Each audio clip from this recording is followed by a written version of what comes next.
All right. Mike, you seem to know it better than any of the rest of us.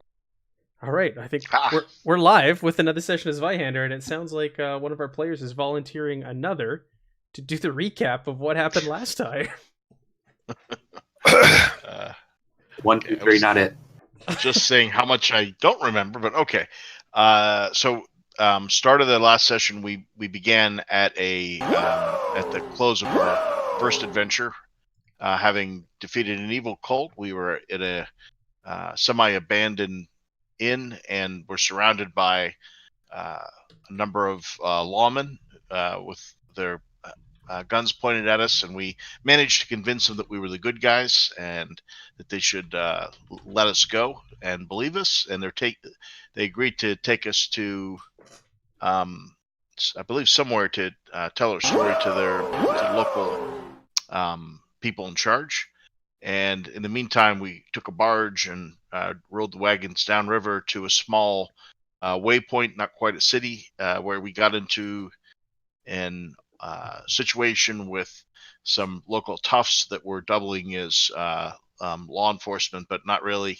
They were more like thugs with badges, and they were dogging a young man who was on the run from them, who had intercepted a missive that we eventually recovered. The man died of his wounds, but not before we recovered a message that said uh, there was going to be a delivery of a witch stone, which is an important item that I guess can be used in magic. It's very hard to harvest, as you have to go into places that are very dangerous to get it, places that would potentially sicken or kill you. I So just this is good. Yeah, I just threw the note up there refresh your memory. Expecting Witchstone to arrive in Minute on the 13th aboard the Twin Trout, not the Tin Trout. Yeah, and then one of our characters, quick on his feet, thought of sending the toughs to the barge where the lawmen were, and they got properly trounced. And then we made our way down to Minute and went to a local bawdy house there. And that's where the session concluded, after we spent the evening helping take care of a thug that was, I guess, working there but harassing the girls, and managed to draw attention to ourselves as we investigated a local fop that had kind of a strange interest in one of the women there that he was drawing, and some magical or not quite normal things happening. Some things in the body house that kind of make you suspect that maybe there's more afoot there. Music playing in the background when no one's playing, other sounds, and some other things that Ruby can't quite remember right now. So I'm sure I've forgotten a bunch of stuff. So whatever anyone remembers. That sounds good. Did you, Marie? Yeah, You not guys a met single proper name in there. Marie, and you also snuck into that funny kid's room. Yes. With a commanding presence. That's right. Yeah, and that didn't go real well. And the brothel worker sucker punched that giant bodyguard. Oh, yes. He just turned around and she cold cocked him, and he dropped to the ground, like, out. And she called out to Marie, "You see, it worked. It worked." Oh, there was that Marie. The Marie. There was some strange things about her, as I recall now. Mm-hmm. Yeah, she came out and yelled, and that was just like it. Isn't that the name of the adventure? Yeah, but that's meta knowledge. Yes, that's the name of the adventure. There's something about Marie. Yeah, and there was actually something about Marie. I'm trying to remember what it was now. She had a very jerk. peculiar. I can't say the word. Peculiar. Thank you. Perfume that you smelt on her person, so she was making her way around the room. She's a fucking Slaneshi demon. She had a certain air about her. She seemed like she did not belong working in a brothel. She seemed very out of place. Was it patchouli? Yeah, it was patchouli stank. No, she had a dirk on her as well, as I recall, or some weapon. She did have a stiletto. Stiletto, that's it. Yes. And as you found out earlier in the session, only certain kinds of people carry stilettos. I'll take offense at it now. yeah. The Edmund carries a stiletto. And what does Edmund do for a living? Oh, right, he's a smuggler. Edmund's like, I resemble that remark. No, that's good. I want to say thank you to Bounty Hunter from One Crit Wonder TV for hosting us tonight. And it looks like we got another host here on Roll High Don't Die. So we've got a couple of channels hosting our game tonight. So we might have some new people stopping by, which would be cool. Nice. Hello, people. Hello. Hello. Hello. Welcome to our humble Sunday night Zweihander session. All right. So Roll High Don't Brilliant Die. recap, Mike. Yes, that was very good. Thank you. Thank you. We had a week off there in between, so details got fuzzy. Yeah, it doesn't take long for for that to fade. And Wes is here. Yay, Wes. Hey, Wes. Thank you, Wes, for working on that character sheet for us. You're a hero. All right, so you guys called it a night there in the brothel. I can't remember. You didn't do anything weird? Y'all just kind of went to your rooms and that was it? Classic. I got up to handle the bouncer, but she handled him pretty handily. Yeah, he was taken away to the back rooms there as soon as he was cold cocked to the floor. So yeah, you guys spend the night and you wake up the next morning in Minute. You make your way downstairs to the ground floor of the brothel, and you're greeted by the two young ladies that were your company the night before. And again, oh, do you care for some breakfast? How was your evening? How was your stay? Here's one. I'll have some breakfast. Oh, very good, very good. We've got sausages and beans. Yeah, I'll have 2 plates. Oh, a growing boy. Yes, we'll get you 2 plates, and one of them scuttles off to the kitchen to put in your order. The other remains there at your table. And she starts to pry again. So what is it that brings you to Minute? Why are you stopping through? Nobody really stays here. This is just a port town. So what? Is this Marie? No, this isn't Marie. This is just one of the 2 brothel workers that was hanging out with you the night before.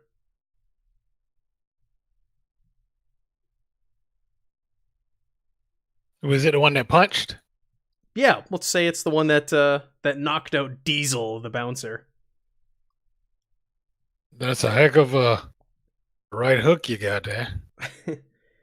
She just kind of blushes and smiles. Thanks. I heard you say something worked. What worked? She goes, well, it's nothing. Diesel's he's not a nice man, and he works for Monsieur Canard, and they're edging in here on the business. So we have to take matters in our own hands and stand up for ourselves. Ruby will look over and say, "Who is this Monsieur Canard?" Oh, he's a local crime boss. He thinks he runs this town. He makes everybody pay taxes, and he gets involved and meddles in everyone's affairs. Diesel there, the one I knocked out, he works for him. He doesn't work for the madam.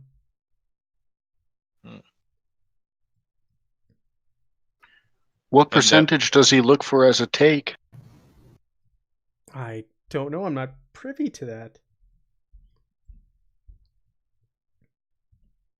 Does out of character, is Marie the madam? Marie is not the madam. Okay.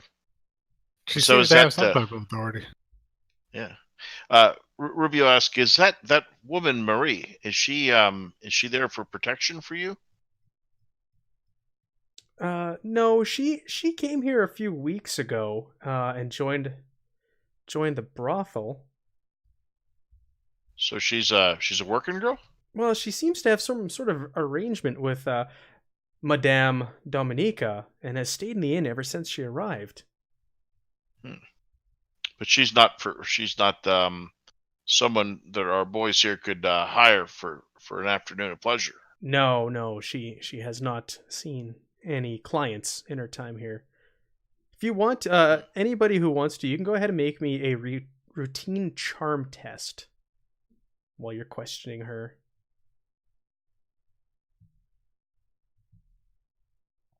Barjan doesn't charm. But I know somebody who does. Yep. Sure, it's set to routine. That's standard, right? I was gonna say, there's no music playing. Oh, look at that! All right, you nail it. So you're asking her some details and some information about Marie, and the prostitute goes, now that you mention it, I do recall that every evening around sunset, she visits a river lock, and she seems to take a keen interest in anybody who arrives daily.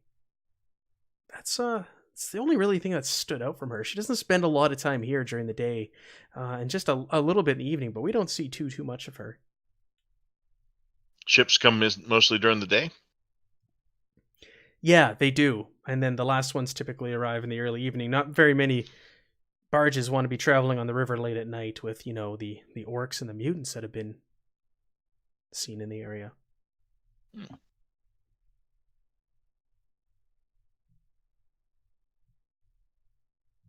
You think the madam would want to hire us maybe to see if we can sort out this disagreement about the business? She might. You may want to approach her about such a proposition. All right. Should Ruby look around the table at the others? Lead on, Ruby. Edmund's just eating and kind of like looking back and forth amongst everybody. Yeah. While this has been going on, your plates have come out, Edmund, and they toss them down in front of you, and you're just inhaling these things. You got bean juice all over your face and sausage. It's just a disgusting sight to see. It's his way. It's who he is. You gonna eat that? Is it the out of character? What day is it? It is the 13th. Is it a Friday? Yeah, let's say it's a Friday. It's Friday the 13th. Yeah. Why not? But today is the 13th, and the mysterious note that the lad who was stabbed and died back in the last stop was carrying said, "Tonight is the night." And what was the name of the heavy again? Diesel, the bouncer. No, and his boss's name? Oh, Monsieur Canard. His name was also mentioned the night before. I believe it's Bruno Canard. When you guys were talking at the brothel the night before, it was dropped. So, Ruby's going to ask now that she's getting a rapport with this woman, she'll say, so we're kind of careful. We're going to be spending some time around town here. Anybody else in Canard's crew we should be aware of? She tilts her head back, kind of puts her hand to her face, and thinks about it for a moment. She goes, "No, there's just thugs and just scum in this town that he employs. No one in particular to keep out a watch for, but really, you want to steer clear of him. He's a terrible man." Is he the one in charge of the town now? Well, he likes to think he's in charge of the town. No one really is in charge of Minute. We're just a small port town, a kind of a stopover. There's maybe 100 folks that live here, and everybody who lives here works here. So, anybody else important in town?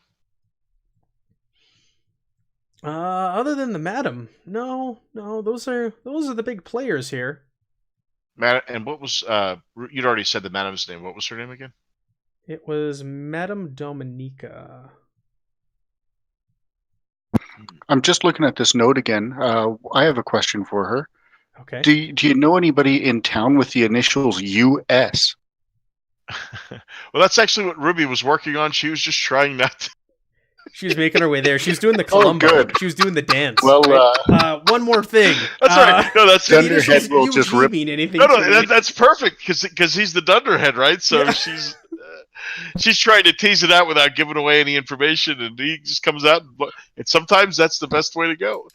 So when he does that, you'll see Ruby's head just go down, drop like someone cut the string on a marionette. Perfect. It's good stuff. She thinks about it. UG. She goes, no, I don't recall anyone with the initials UG here in town. Any other organizations or groups? No, Maybe a there's title? there's not really groups. There's a few places of interest you may want to stop at when you're here in town. There's a general store. There's Lanterman's Remedies. You could always go there. She's a local herbalist. She has a small hut where she sells some odd things. There's of course Wine-Eye Jacobs, where you're at now. Where is Jacob? Lie. Jacob died a long time ago. Ruby will look and smack you in the back of the head. Jacob's in your pants, you fool. So this herbalist, what's her name? Oh, yeah, of course. Her name is Katerina Lanterman.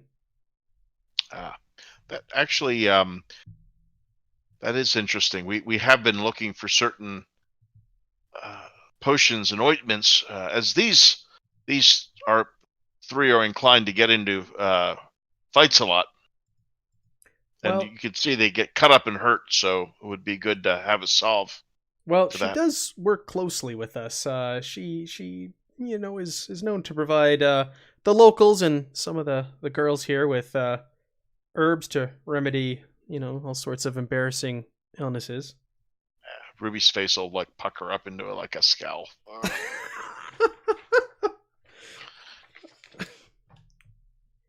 Uh-huh. I think she's talking about the red itch. Yeah. and the green one too. So anybody else sell or deal in interesting things here, like antiques, or any interesting shops we could go to? We have a little bit of money to spend. She says no. We're just a small stopover port on the river. There's really not much here at all. Yeah. Ruby's getting. Well, I wouldn't mind dropping by that general store, guys. Yeah. She smiles and slides her a copper piece for her trouble. Oh, she snatches it up quickly, and she winks at you. Not until I get the ointment. You, yeah, right. Yeah. Ruby will finish her meal and look around at the others. Say, y'all fancy a walk? I'm game. Anything? Yeah, change the scenery. It's fine. Yeah, after Edmund has inhaled 2 plates. Hey, you gonna finish your sausage there, Governor? Take some food off somebody else's if they didn't finish it. Yeah, Ruby's just a light eater. Well, no, she's a halfling. She likes to eat, so she fends you off with her fork. Ow! Don't have to stab so hard. All right, so you guys finish up your breakfast and you head out into the town. So, like I said, Minute is it's a small trading outpost sitting on one of the many tributaries in this area, and small population, roughly about 100. The buildings are simple 1-story wood and stone affairs. Really, the one that sticks out the most is One-Eye Jacobs. Everything else here is pretty bland. And you asked before you left for directions to the general store, and the prostitute was more than happy to give you directions on how to get there. So you guys are walking through the streets, and it's another dark, overcast, gloomy day. It's not raining for once. Finally, the rain has let up, but it's all muddy and gross and icky as you're going through the streets. Everything's just caked in a layer of mud and filth, and people look absolutely miserable, having lived through nearly a week straight of ongoing rain. You walk through the streets, and people don't really seem to pay much attention to you. You can only assume that they're used to seeing people coming and going. They see all sorts of strange manner of folk coming through here, so you're not drawing too much attention as you guys make your way towards the general store. But as you're going down the streets, you see a group. You see a group of several rugged men, and they seem to be pushing this frail older man who looks like a peddler. He's got some goods and wares, and they're pushing him around, and they're scattering his wares on the ground and just kind of like roughing him up and pushing him up against the wall of a building that he's standing next to, and they're shaking the poor fellow down, and they're like, give us our tax. You owe us the tax money. Pay up, old man. And he's trying to protect himself. He's raising his hands against the blows, and he's pleading for mercy against these ruffians.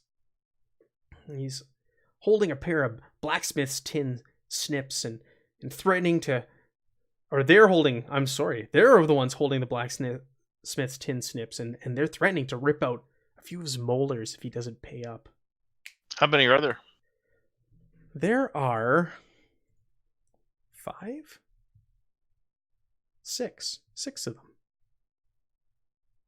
How seasoned do they look? They look like they can handle themselves in a fight. They're large, well-built individuals. They're like, oh, pay up. Where's the tax money? Marsh looks at you two.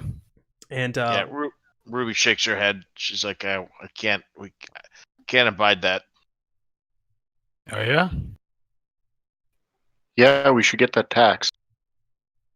they so you guys start closing in. You hear the guy with the blacksmith's snips go, Bruno Kennard is not to be trifled with.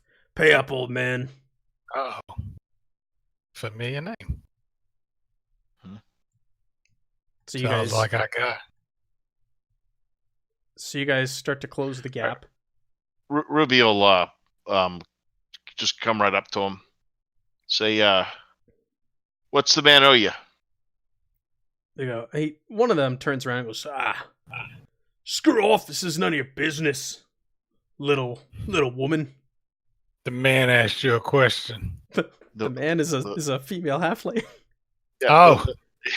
Ruby. It was Ruby. Okay. Ruby just has a very deep baritone, that's all. The lady asked you a question.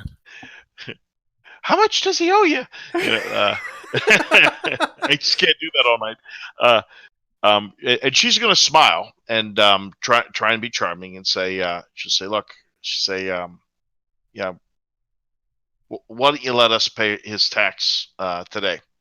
And then we'll be gone tomorrow. And then once I'm gone, it's not, I don't have to see this.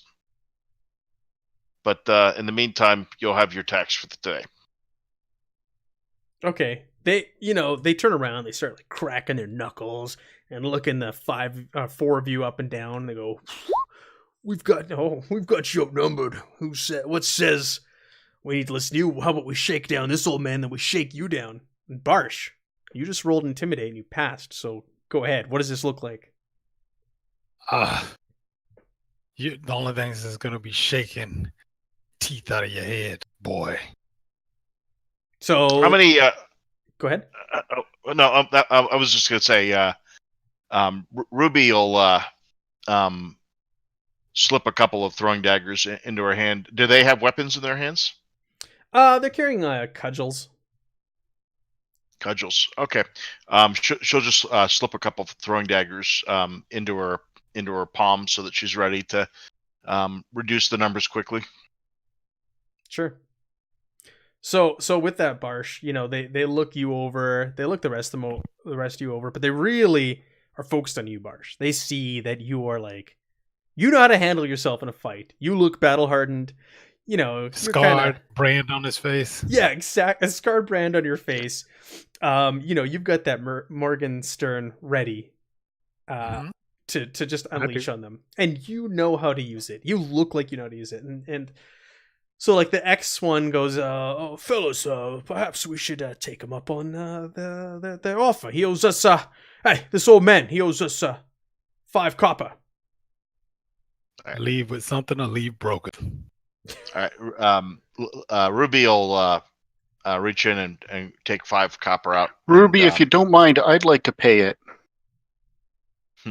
She pauses and a smile creeps over her face. She says, "Of course." Okay. All right, Erg. What are you gonna do, these fellas? Hey, big guy, you're not gonna like pay them. I'm gonna do like the air quotes. You're not gonna I'm just pay looking by biting off the hands and the fingers like you did the last ones. I'm gonna bewitch the copper I'm giving him. I thought that was what he was going to do. Okay. I was just trying to intimidate a little. So yeah, you've done this before, so difficulty. Nice. You rolled 22, so success is a critical success, right? Doubles. Mm-hmm. So the cursed instead suffers a minus 20 base chance to all fellowship based skills. Very good. So Go you're put that money in your loot, guys. a piece of copper. You hand it over to him. He's got his hands cupped and held out. So what does this irritating curse look like? What is it going to take the form of this time, Erg? Dealer's choice, Matt. I just kind of let it go, put a curse on it, and handed it over. I'm thinking maybe a very uncomfortable rash. Sure. Yeah, no, it's that's what you want to do. So yeah, you hand him the money and he takes it and he puts it in his pocket, and he all of a sudden stops and he looks around and you see his hand start to go down to a certain area, and he looks at the others and she's trying to resist, and he just starts scratching uncontrollably, just scratching. What the hell? Let's go, fellas. I gotta go see Miss Lanterman about some ointment. Let's be going.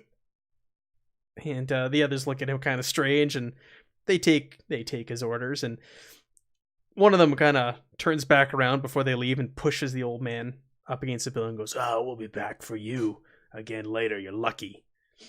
And they that'll be 1 corruption for me. You gain 1 corruption. Yep. Okay. Go ahead and give Sounds yourself. very proud of that. It's almost like you want it. When that one pushes the man, Ruby wants to mark his face. She's gonna. I mean, Mark isn't like remember it. Oh, okay. I thought you were gonna go like all Zorro and put like no. an R on his face with a sword. No, she's not gonna. But she's gonna. And then if she can catch his eye, she's gonna give him a really sweet smile and a wink. Sure.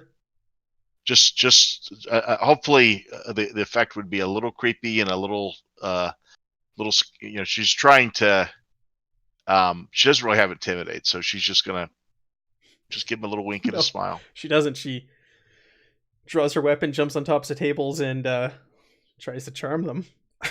Yeah, that's right. I'm gonna charm you with my blade. So he pushed the guy and walked off, huh? Yeah, he pushed this old man, threatened him, and then turned around and walked off with the rest of them. Barsh was a little faster. He would have. Yeah, you're itching to do something, aren't you? Yeah. Okay, how's the old man? She's gonna come over to him. Is he all right? Is he wounded? Yeah, the old man dusts himself off and he starts to pick his wares up and put them back on the table, and he seems a bit embarrassed. He's like, thank you for your help. You didn't need to do that. You're just going to cause trouble for yourself here. I know you're not from here. You don't know who you're messing with by doing that. She'll help pick his stuff up, and she'll say, "Nah, we were actually looking for trouble. Trouble is how we entertain ourselves."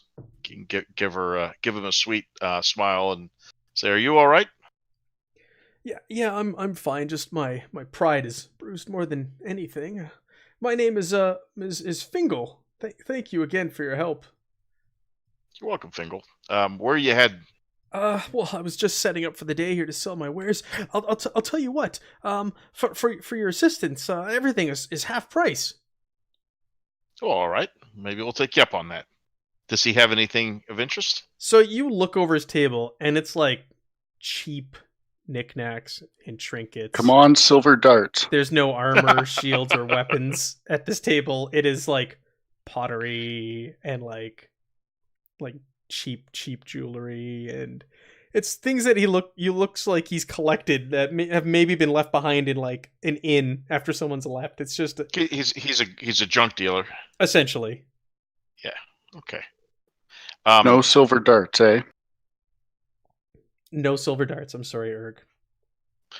Rubio Roberg's back a little bit and say, hey, big fella, you sniff anything over there that's of interest to you? And she'll wink to you.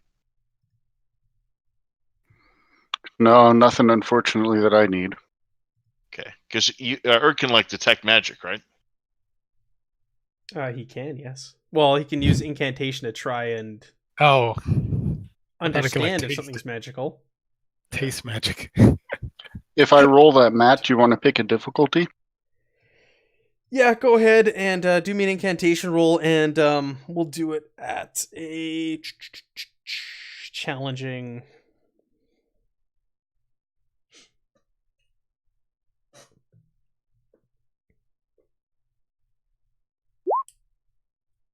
Yeah, so you look over everything very closely, and Fingal is, do you see anything of interest? And he's all happy. Please, I want to repay you. Like I said, half off. And you go through everything very closely, and nothing stands out to you whatsoever as being magically inclined. It looks like junk. It's like rejects from the dollar store.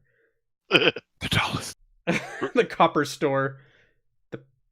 Rubio will say, Finkel, we're looking for somebody in town. Who are you looking for? Perhaps I can help. Well, all we have are the initials. UG. Any idea who that could be? He sits there and ponders and thinks on. No, I don't know anybody with the initials UG. I'm sorry. Do you know anybody with the name that begins or ends with a U or a G? Let's see. There is Utes. He is around town. He's he works on the docks, I believe. Yeah, what's he do? I believe he works as labor there. He'll offload things as barges as they come in. Yeah, is that Utes his first name or his last name? It's his first name, I believe. It's just what everybody calls him. What's his last name? I don't know, to be quite honest. She smiles and says, "Well, it was worth the try, anyways." So, and then she'll say, "Is there a harbor master in town?" Well, there's Herman Truman. I'm sure you ran into him when you came to town last night. Did we? Yeah, you ran into. Remember, he told you not to worry about paying the. It was storming, and he was the one who directed you to One Eye Jacobs. Yeah, he said, "Don't worry about paying the toll now. You can pay me tomorrow," and sent you on your way. Okay. Or do the ships in the have their names on them typically? Yes, they would. Okay, so we could, in theory, just kind of walk along and look for the name. You could. All right, and probably smack into Maria. She's looking for the same name. It's quite possible. She shows up around evening time every day. All right, let's go. All right. Well, Ruby's kind of done, so she won't say anything else. But Yeah, so Fingal again, he just thanks you profusely, and oh, again, but beware, you've probably brought the wrath of Monsieur Canard down on yourselves because we paid him. because you stopped his men from. We'll be fine. She Oh. winks to him sweetly. Okay. Ready, boys? Yeah, you guys head on down the road. Yeah. So once we're out of earshot, then Ruby will say, "What do you think? You think Utes then?" I need to make that general store. Okay, let's hit that first. Oh, you're looking for silver darts, aren't you? You need silver darts badly. I am out. Can we have someone melt our silver and turn it into darts? Yeah, right. All right, so you guys head on down the streets and you come to the general store. You enter the general store and it's a small confined shop. Very very tight. There's lots in here, but as you peruse, it seems to be a lousy selection from what you see at first. A lanky man, kind of he comes on over and he's got these shifty eyes and he seems just nervous and edgy and edgy. And you go, hello, my name's Wilhelm. What can I do for you? I'm looking for a bird. A bird? Well, I don't have any of those. How about any darts? Darts.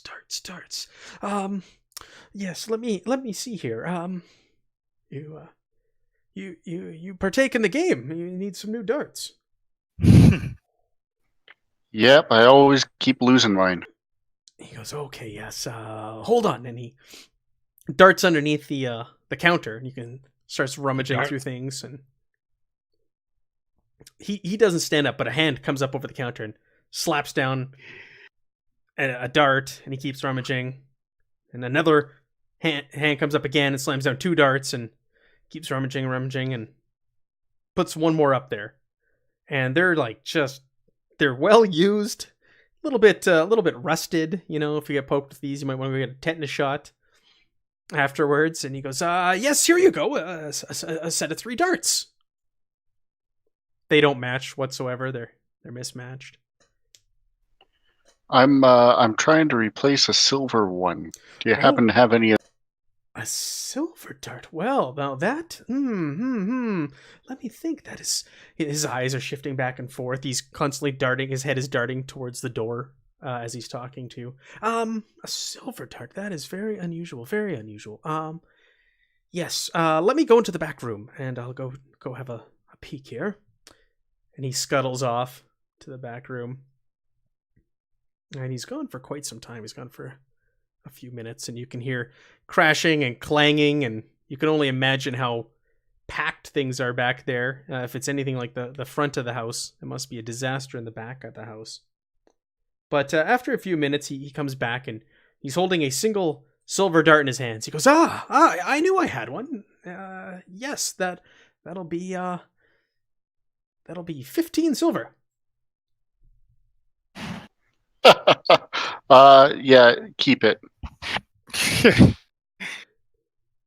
Okay. I went to all the trouble of finding this for you, but okay. Well, I'll leave it here in case you change your mind. Last one I bought was 2. I'd give you 5 for it. Well, prices are steep here in Minute, and I do have to cover the and he does air quotes insurance costs to ensure that no unaccounted for fires should start in or near my shop. Let's see here. You can try and talk him down. You can try bargaining if you'd like. It would be a challenging bargaining test. This is where Edmund, pushes you aside and steps in.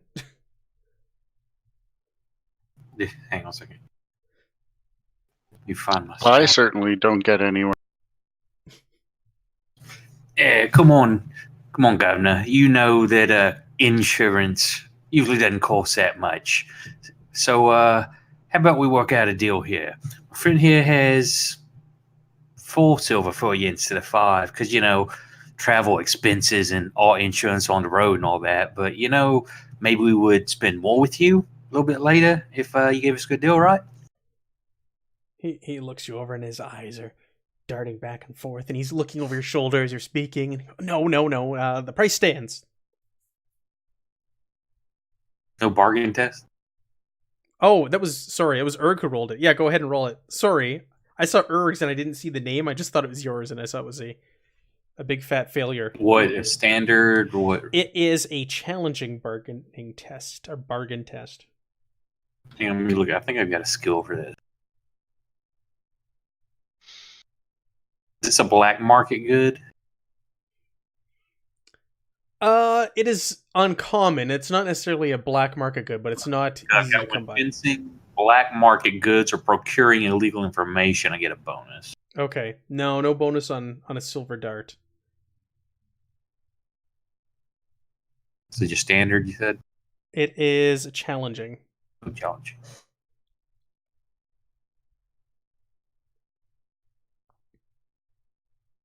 That would be a critical success. Oh, I didn't even look at that. He goes, okay, how much did you offer me? I think about 4 silver would probably cover. That's about double what we usually pay. So we'll say you're holding, or maybe Erg's holding the 4 silver out, and he just grabs it, throws the dart down, and goes, "Okay, be gone now. We're done here. You have your dart. Please leave." Thanks a lot, Governor. We'll be sure to patronize you again later. Right. Actually, Ruby had a quick question. He's kind of. She says he's starting to usher you guys out and start pushing you out. But yeah, go ahead and ask your question. Was he afraid? Ruby realizes that he's afraid of the wizard, and he knows what the dart's for. So she'll pause and she'll say, I'm looking for a main gouge. If you happen to have one of those, that would be very interesting for me. He says, no, I haven't had weaponry of that type in quite some time. Any ideas where I could get that?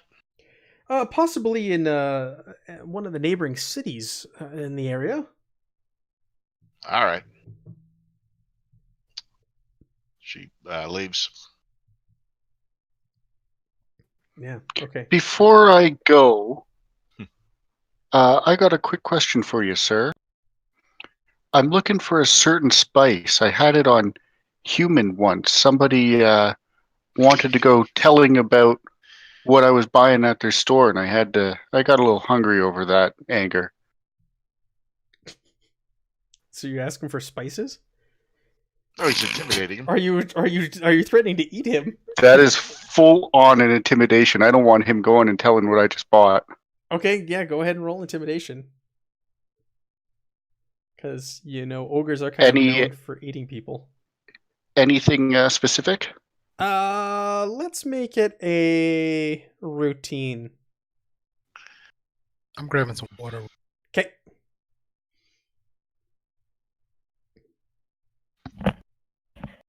Routine intimidate. You're a large ogre. So, okay. He goes, yeah, listen, please go. I'm shutting down for the day. No one is here, so I shut down early due to a slow business day. Please, be gone. Have a great day. So he ushers and kind of edges you guys out, and the door closes, and you hear as the locks come on, and the little sign flips to closed, and the lights go out. What do you think, guys? Will he be talking about me later? I don't think so. I hope so. Yeah. Yeah, so where do you guys want to head now in Minute? Probably talk to that lady that has the potions. The potion lady. Yeah. So you guys want to head to Lanterman's Remedies and go see Katrina Lanterman provides all sorts of ointments and remedies to the ladies and the patrons of One-Eyed Jacobs. So you guys are heading through the streets there, and the way to the remedy store, you have to walk near the docks. So as you guys are strolling by the docks, you see the gentleman who met you on the dock, the dockmaster last night, Herman, and he sees you, recognizes you, and he starts waving. Hey, hold on, and he scuttles over to you. He goes, hey, you came in with those wardens last night, didn't you?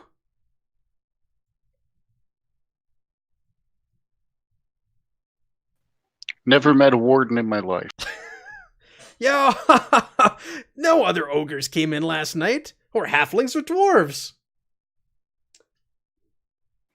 Never met a halfling or a dwarf in my life. He looks very confused by this. As he looks at Ruby and Barsh and scratches his head. She winks and she says, do you need something, Governor? Well, you still owe me the toll for last night. Oh. Never met a toll in my life. But how much we owe you? Oh, it's just a copper piece each. Right. But I'll tell you what. I got chatting with those wardens last night, and they told me a little bit about the four of you. Are you the heroes of Vorburg? Maybe. Now them I've met. Yeah, we may have been through there. Oh, okay. I've heard tale of the deeds of the heroes of Vorburg, and I hate to ask this, but I could let the toll go, and perhaps you could help me out. Well, we are all about helping. What is it that you need, Governor? Well, about 3 nights ago, my assistant, Reuben, I caught him breaking into the toll house and trying to make off with the money box. I have a feeling he works for Bruno Kennard. So I have him locked up in the toll house at the moment. And there's supposed to be a judge passing through here in the next day or so, and I'm worried Bruno's men are going to try and either break him out or break into the toll house and kill him. And I'm wondering if you could help me guard the toll house tonight to ensure that he stays alive and that he sees justice when the judge makes his way through town. Well, we'd be What's happy the name to... of the judge? It's Judge Gunter. Gunter something or other. Gunter Randolph. No relation, Edmund. Hey, it's my cousin. Yeah. So Ruby will tilt her head and she'll say, well, we would be willing to act as your guard, but we charge a tad more than a copper.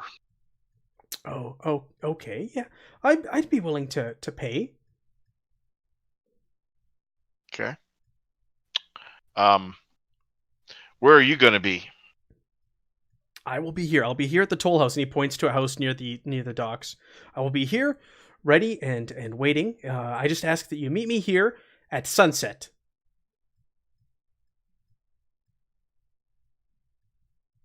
Well, let us. It's middle of the day right now, right? It is the middle of the day. It's like mid-morning at this point. All right.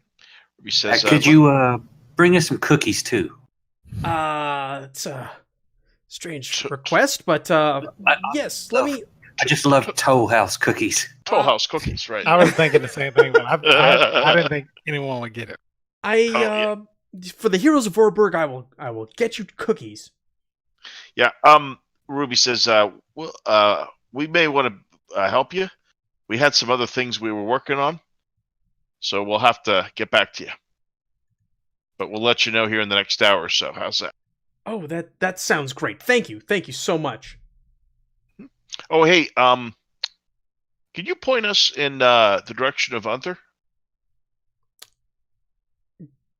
Utes or whatever. Oots. Oots. Yes. Oots. He goes, yeah, he's over there, and he points at a human, bit of middle-aged human, rugged-looking fella, lifting a crate, and carrying it down the dock. What's his last name? You know, I don't know. Ruby will nod. Thank him. Sure. Hey, I hope to see you guys later tonight. Thanks so much. I appreciate it.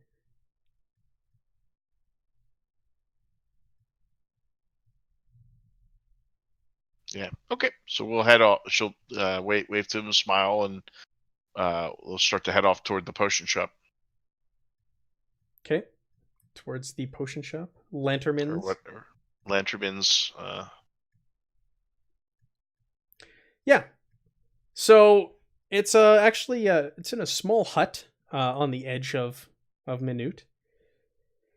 So you guys make your way there, and as you start to get close, your nostrils are bombarded with the overpowering aromas coming from within. And you enter, and you're greeted by an elderly lady, and she introduces herself as Katrina Lanterman and asks, "How can I help you?"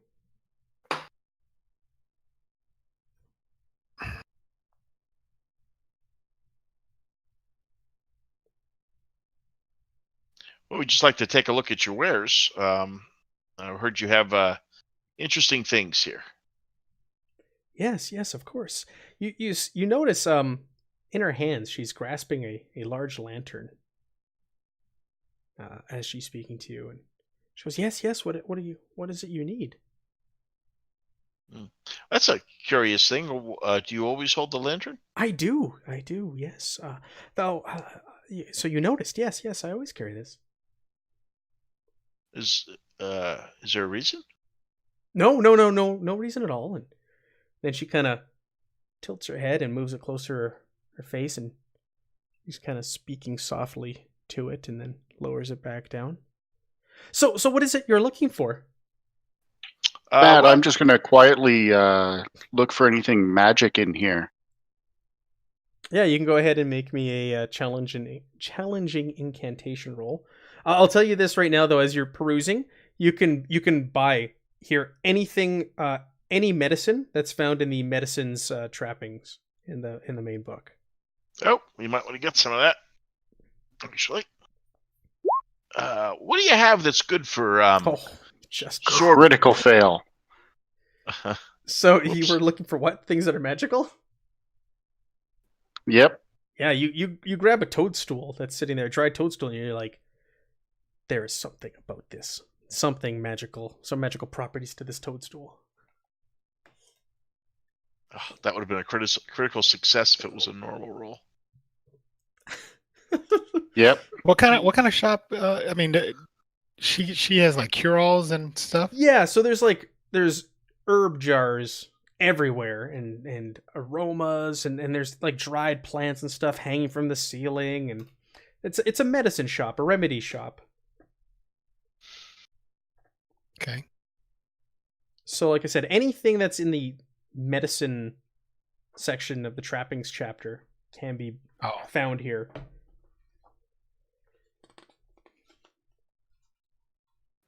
Matt, I kind of want to ask her what one of the things I have on me can be used for, but I don't really want to put you through that. I don't you know put which one that is, but Royal water. Royal water. Orcs mold. What we can do is, I don't have the book Wow, open. it's worth a lot. It's 18 gold crowns. I don't have my digital copy of the book open. If you guys do, I'd say let's search for it. Let me bring it up here. I'm just in your. I'm in the reference SRD thing. Oh, nice. Even better. We should use that more often. Does it describe in there what it is? It doesn't. I've got prices, but that's about it. Doesn't say what it does.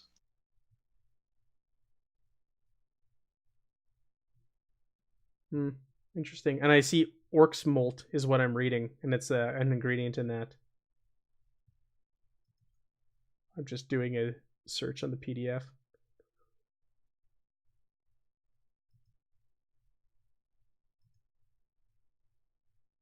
That is all. I have one of these things. I have no idea what it's for. I just know it's worth a heck of a lot of gold. Yeah. Other than treating Orc's molt.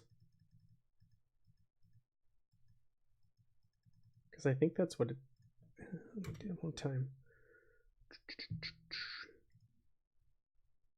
But okay, anybody else looking for wanting any medicinal goods?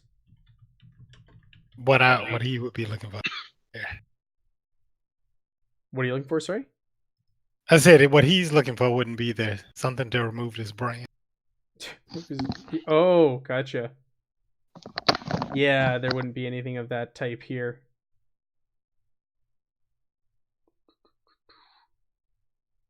That's it. Yeah, You want to buy a thing of Orc's molt? Who, me? The lanternman. Oh. Apply. It says need to burn off a bunion.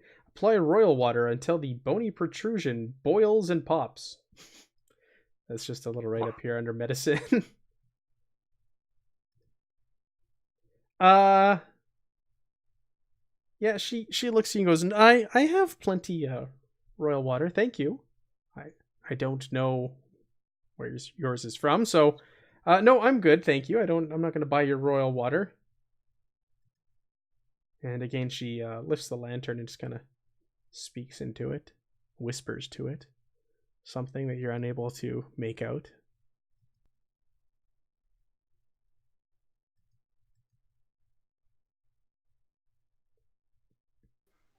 How much is the toadstool that I think is magic?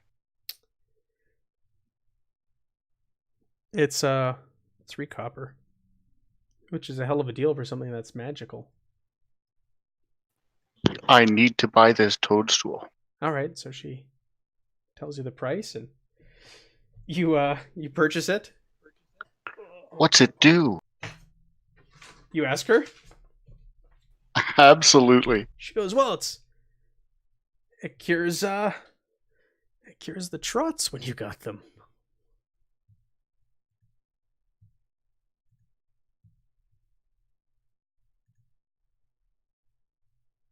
You got a bit of an upset stomach there, big boy?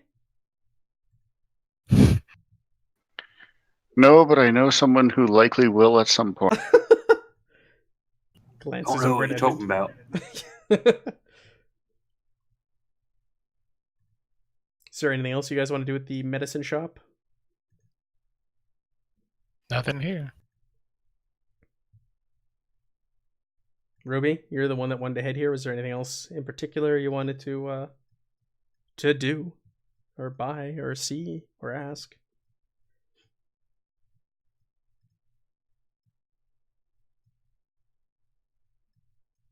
Did we lose Ruby?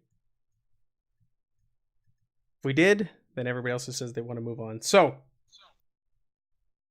you guys leave the medicine shop. Guys, do we want to ask her if she knows those initials or not, or? Oh yeah. UG. Yeah. Yeah, hey, we're looking for a UG. Do you know anyone in town by those initials? Thinks about it for a while and goes, no, most people aren't friendly with me. They just come here and buy what they need. I don't know anybody. I'm sorry. That's a shame. And I know that filthy criminal who shakes everyone down for money in this town. What's his name? Bruno Kennard.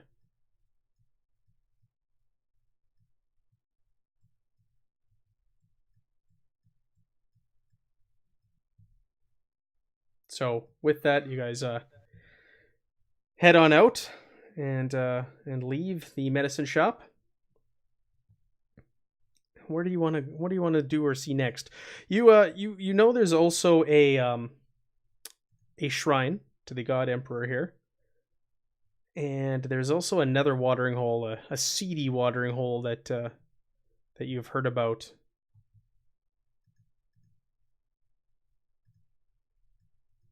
It's by the name of Sigmund's Flask.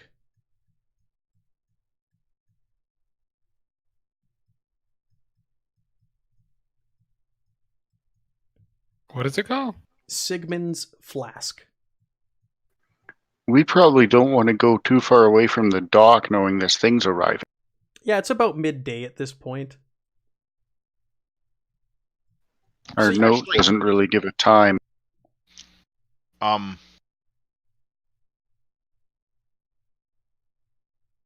Is there is there anybody in town that handles like shoes or boots or anything like that? The general store would have had some general provisions of that sort. Like, there wouldn't be like a cobbler. Was there anything in that shop that would have been something that would have been for common ailments, like something that people would take for a cold or something like that? That would be a couple Oh, that copper the pieces. lanternmans? Yeah. I closed the medicine trappings, but yes, there would have been something there that would. Okay, Ruby will buy something like that for not wanting to spend a lot of money, but she'll buy something for a copper. It would be Alright, like an ailment let's type see thing. here. And You want something cheap, hey? yeah, it's just something she wants to use for a ploy or a dodge. The cheapest thing you can buy is, for a brass penny, we keep calling them copper, is a ragged cloth by the strip, which essentially you can use to bind a wound, and that's 1 brass penny. It's the cheapest thing. The next cheapest thing is 2 brass pennies is a veteran's eye patch. I saw that. Yeah. Do you want to buy an eye patch, Ruby? Nope. Can she for a brass penny? Could she just get like a vial, empty vial? Yeah. Okay. She'll do that and put some just put some beer in it or something. Okay. But yeah, what she wants to do, and she'll tell the party this when they get outside. She says, "I'd really like to find this dock worker's house." I was thinking, we know he's working during the day, so we could toss where he was living, see if there's any clues in there. What do you guys think about that?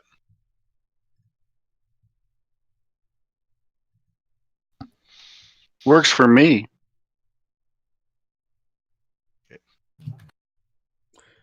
She probably doesn't want Erg to be the moral compass, so she'll keep going. Looking for additional validation. You're like, Yeah. What do you We guys can think? do it. I So while you guys are standing there speaking, this rather seedy looking fellow shambles over. You actually you recognize him as one of those street toughs, those thugs that were roughing up Oh. Fingal earlier, and he comes over. He goes, "Monsieur Canard wants to see you at the Flask now." You want to hire us to beat up old men? He spits on the ground. I don't know. He summoned you. I don't know what for. Probably needs real help. He just kind of looks you up and down. Come Want along. to lose those eyes, boy? He you can see that he's still feeling the effects of your intimidation from before, so he kind of ignores you, and he looks down at like Ruby. Or actually he looks to Edmund, because Edmund, you're the highest social class. He goes, "All right, come on, Governor, let's go. Don't keep Mr. Canard waiting." Yeah, we'll be along. I'm not moving real fast. Huffing and puffing. No, I'm just taking my time because I'm not going to be ordered around. Oh, gotcha. Yeah, come on, pick up the pace. Let's go. So he brings you through the streets, Manute, and you come to this building. There's a sign hanging out front, Sigmund's Flask, and it's just a seedy, dirty, grungy-looking place. You can hear hooping and hollering coming from inside, and as you enter this place, it's just terribly noisy. It's cramped. It's a smoky hellhole. The noise is a combination of like laughing and jeering and dogs barking. The crowd is made up of like sawtooth hunters, haggard-looking gamblers, and kind of like rough traders. And they're all gathered in a circle, loudly cheering at two vicious-looking dogs barking and snapping at each other inside of a dog ring. Money is changing hands, bets are being placed, and just the atmosphere. As soon as you enter this place and you're subject to it, it just kind of gets to you. And I need everybody to go ahead and make me a routine resolve test. A resolve test? Resolve routine. You're gonna see if this affects you mentally. We haven't done one of these in a long time. There's a lot of these in the last one. Okay. Critical success. Crit success. Yep. So Erg and Ruby both failed, right? Yep. So Barsh, you've seen things like this before, and you're unaffected. Edmund, in your line of business, you have to go into some pretty seedy places. So the half-eaten skeleton face demon, no problem. Yeah, multiple times. But she walks into a rough bar and she pees her pants. Okay, great. So you're going to suffer 1d10 plus 1 mental peril, each of you, and you both gain 1 corruption. So let me go ahead and roll this for you. Your mental damage. 1d10. Oops, that's a 12 plus 1. And both give yourself 1 corruption. So you each suffer 6 mental peril. Does that go over your threshold? Does it actually affect you and take you to the next level, either of you? No. No. I have an 8 is my threshold. Okay, so you're... Peril threshold? Yes. Oh, peril threshold. How do I find that? It should be on the very That's first on page. all. Okay, it says 14 is the first number, and then 20, then 26. Oh, wow. So both of you are... Or is it 8? It's 8. It's 8. Okay. But both of you are still fine. Because Mine's 9, 15, 21. But you do gain a level of corruption, both of you. Or not a level of corruption, but you gain 1 corruption so far for this session. Okay. After And then I was at 2. seeing this. You put that on the first page of your character sheet. There's like a circle in the very middle of the order rank and the chaos rank. Just put a 1 in there. But what about the 6? Do I put that anywhere? No, because it did not go over your okay. your base number. It didn't exceed it. All right. Both of you were lucky. You're not suffering any mental peril. So this fellow, this ruffian, he pushes his way through a press of bodies towards a small rickety table at the back. Behind it sits a large-looking man counting piles of crowns, oblivious to the noise around him. The gentleman who led you there, he leans in and whispers something in his boss's ear and takes place behind him. Slowly, almost like he's afraid to let the coins out of his sight. The large gentleman sitting behind the table lifts his eyes. He gives you all a contemptuous look. And he how many thugs does he have around him? He's got the one standing behind him, but there's guys like everywhere watching. There's eyes on you all over this place. It's you like guys Jabba's stick out like a palace. sword. What's that, sorry, Edmund? It's like Jabba's palace. Yeah, like Jabba's palace. Exactly. You were severely outnumbered here. Is this guy itchy? No, he is not the one that is itching his region. Well, the guy at if the table. that changed hands, if that changed hands. No, he doesn't seem to be itching himself right now. So the man behind the table, he leans forward. He goes, now, first off, let me stop by apologizing for that little incident earlier. My men are sometimes a bit eager, if you know what I mean. And speaking of that incident, I must say I was impressed with the way you handled yourselves.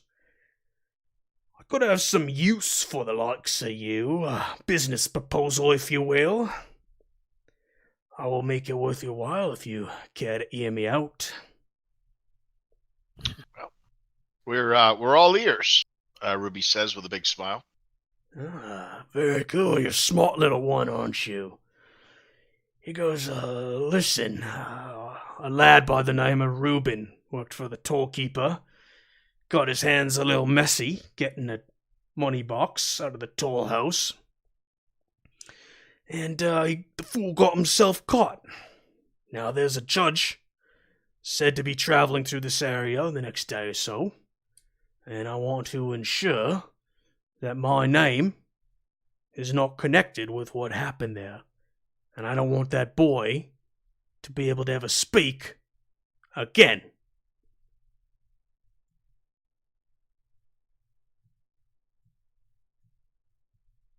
How old is this boy?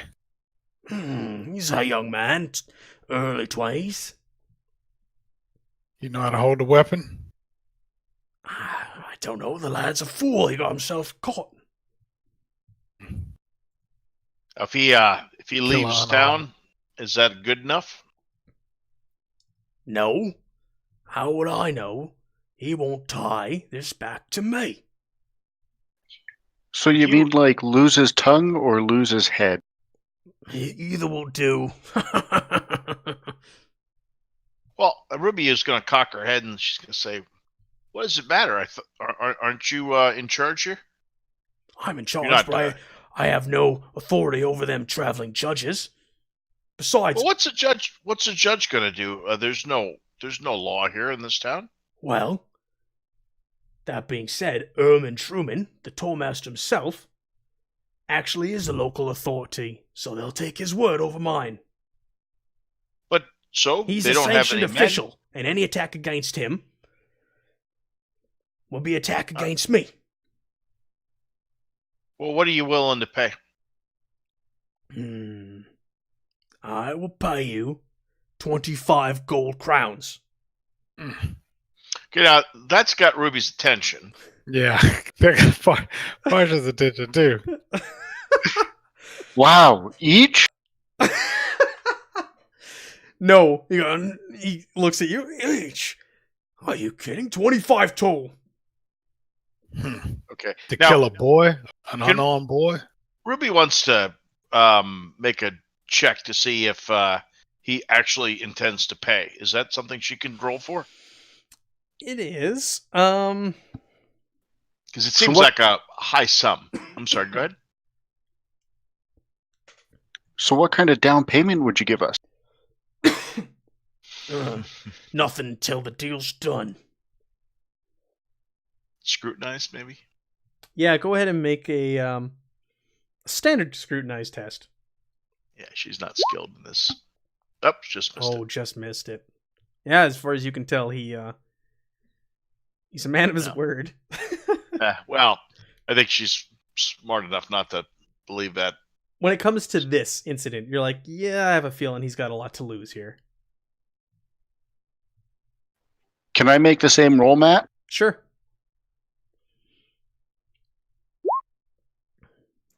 Yep. Never mind. You're like, yeah, this guy he'll pay us for this.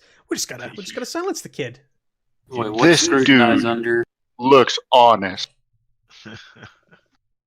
Scrutinize is under perception. Perception. Now, this wouldn't work on anything like attempting to recall a particular detail or a fact. This wouldn't be anything in particular. No, you're just trying to read him to see if you think he's going to follow through with this. You can see that he's good for it. He's got a table of money in front of him. On what level? It's just going to be a standard one. You said he has a table of money? He's sitting at a table covered in crowns, gold crowns that he's counting. Let's get him arrested. Yeah, he seems to be on the up and up. Yeah. Do you guys want to try and push him for some more money? We're pretty gullible. Ruby's doesn't really want to take the job anyway, so she's not gonna. It's a lot of gold. She'll say, we're gonna have to talk this over amongst ourselves. We'll. When's the judge get here? Oh, I believe the next day or so. All right. We'll let you. We'll let you know. Okay. As you kind of turn down his offer, his eyes narrow, and he leans in even further, and he goes, "You better not be sharing any of them details of our little exchange here. If I hear word of it, you won't be leaving Minute alive." Hey, that cuts both ways. Like And, my mortuary. He leans back in his chair and he goes back to counting his money. And the gentleman who led you in here steps out from behind him, and a couple of others step out, and they start to usher you out of Sigmund's flask. Okay.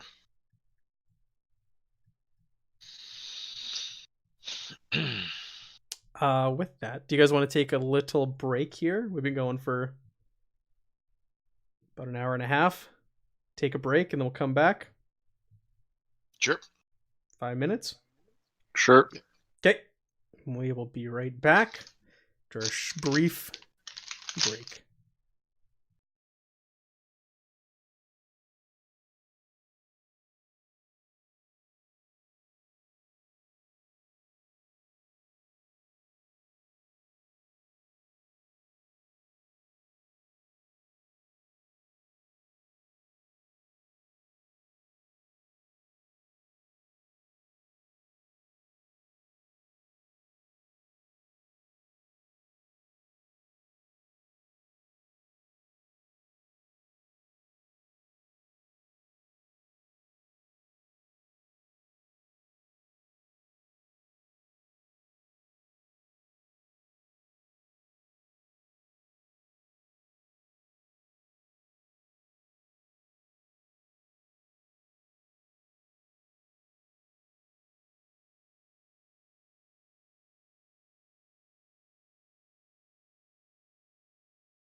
All right, we're back from our brief intermission, and the players have been brainstorming and hatching a plan.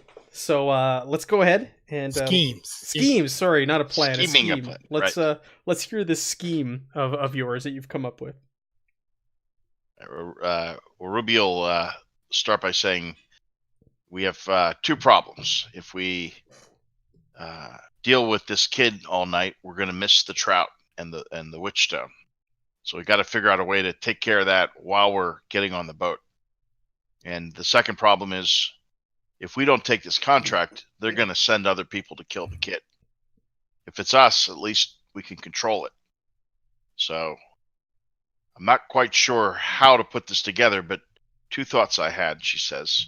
1, we could maybe fake killing the kid and throw him into the river, get some blood, make it look good.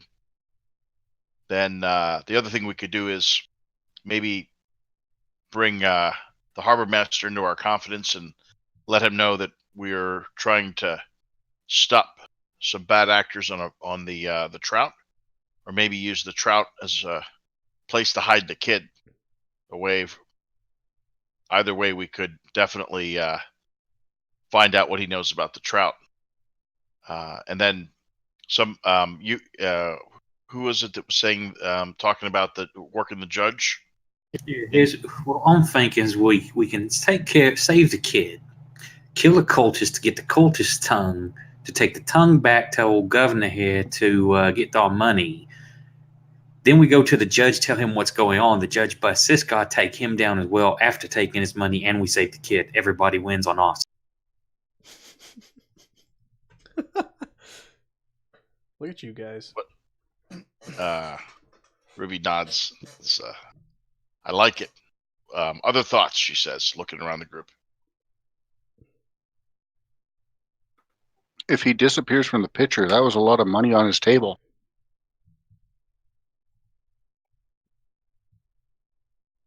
Right, but we can get the guaranteed 25 first, and we can come back maybe for more. And we're all convinced he will pay us the 25.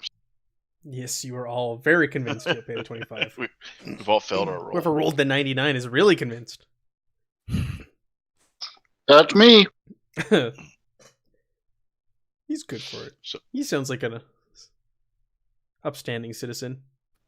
This crime boss seems like a great guy. So if we're in agreement, I think the next step would be to go back to the harbor master and tell him what our plan is. Bring him into our confidence and see if he agrees. So you want to head back to the harbor? What's everyone think? Is that the next step? Yeah, I mean, trusting the harbor master may be dangerous. We better go get this contract fast, because he's going to send someone else now. Are the wardens still around? Not as far as you know. You haven't heard that they're here, and you didn't see them in One-Eyed Jacobs last night, which is where you guys were directed when you came in the storm. Any sign of that of those ships, or the ship we're looking for? When you guys down in the harbor, you scan the names of all of them, and you didn't see the one that you're. Pardon me, the one that you're looking for. The twin trout. The other angle we had was to toss the one dog worker's room, looking for additional clues. Utes. UTZ. Yeah. So, you guys want to head back to the dock? Yep. Are we in agreement? Let's try. While we're here, should we grab this contract first? Do you want to go back in and speak to Bruno? Let's tell him we fought about it, but we want a little bit more. I mean, it is murder. Potentially innocent. How many of us are there? There's 5 of us, right? There's 4 of you. There's 4 of us, and he's offering 25. 25 it's and an even number. So you got to bump it up to make it an even share. Yeah. So if he bumps it to 30, then we each get.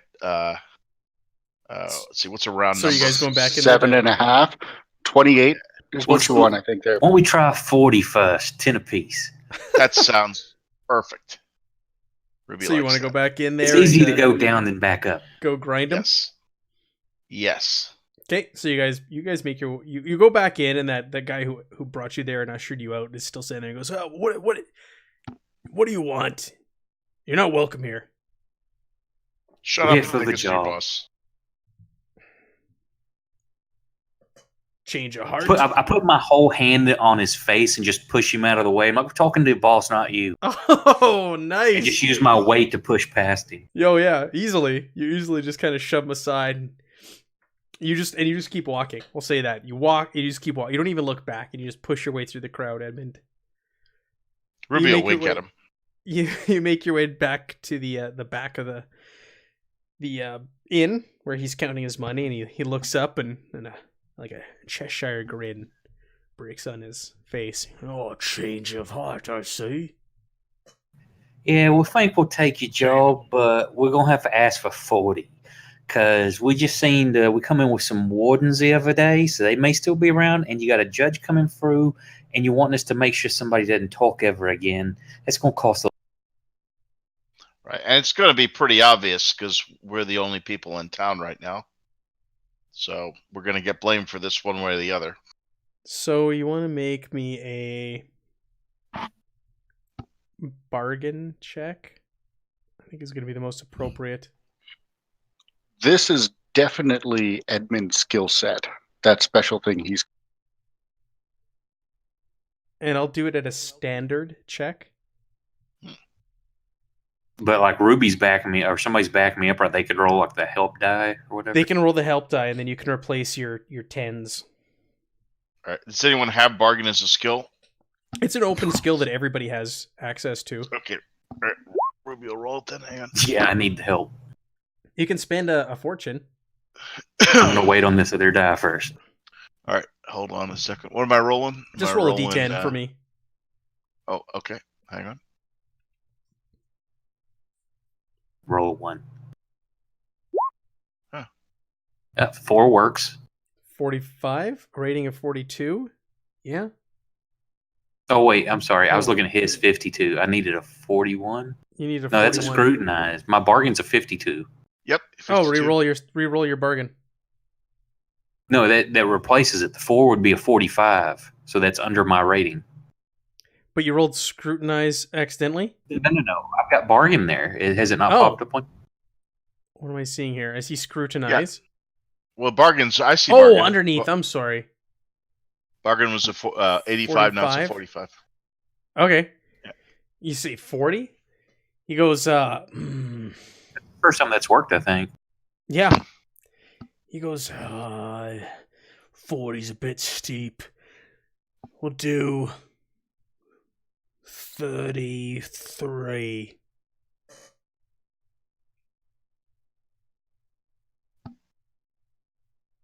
How about 36? That makes it nice and even, and it's a little bit less than what I asked originally. He ponders it for a moment. He fidgets with the coin in his hand, and he's looking at it. Fine, 36 it is. Yeah, make All sure right. that boy doesn't talk ever again. Done. We'll make sure that happens. I know where we can hide the body. I'm starving.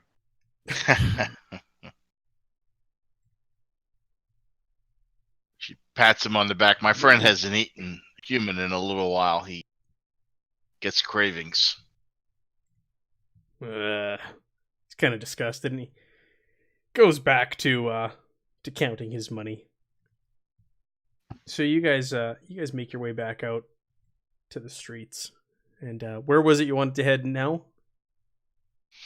Well,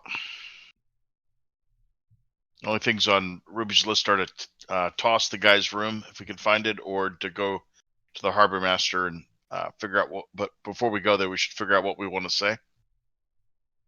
I want to keep an eye out, see if the wardens are still around too. Sure. Yep. Well, somebody should be following us too from the from Kennard's crew, so we'll keep an eye out for them. And I'm sorry, I talked over somebody. Go ahead. I was just thinking the same thing, Mike. Someone will be following us. Oh, okay, good. Great minds think alike.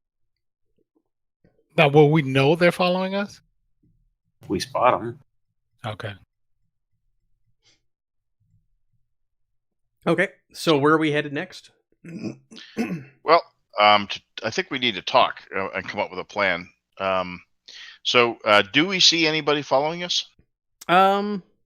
Like you're just standing outside of Sigmund's Flask right now, so you just want to kind of Well, scan the streets? Well, Or we'll you want move to start around a little bit. walking? Yeah, we'll walk around a little bit, see if we can pick up a See if tail. anybody follows.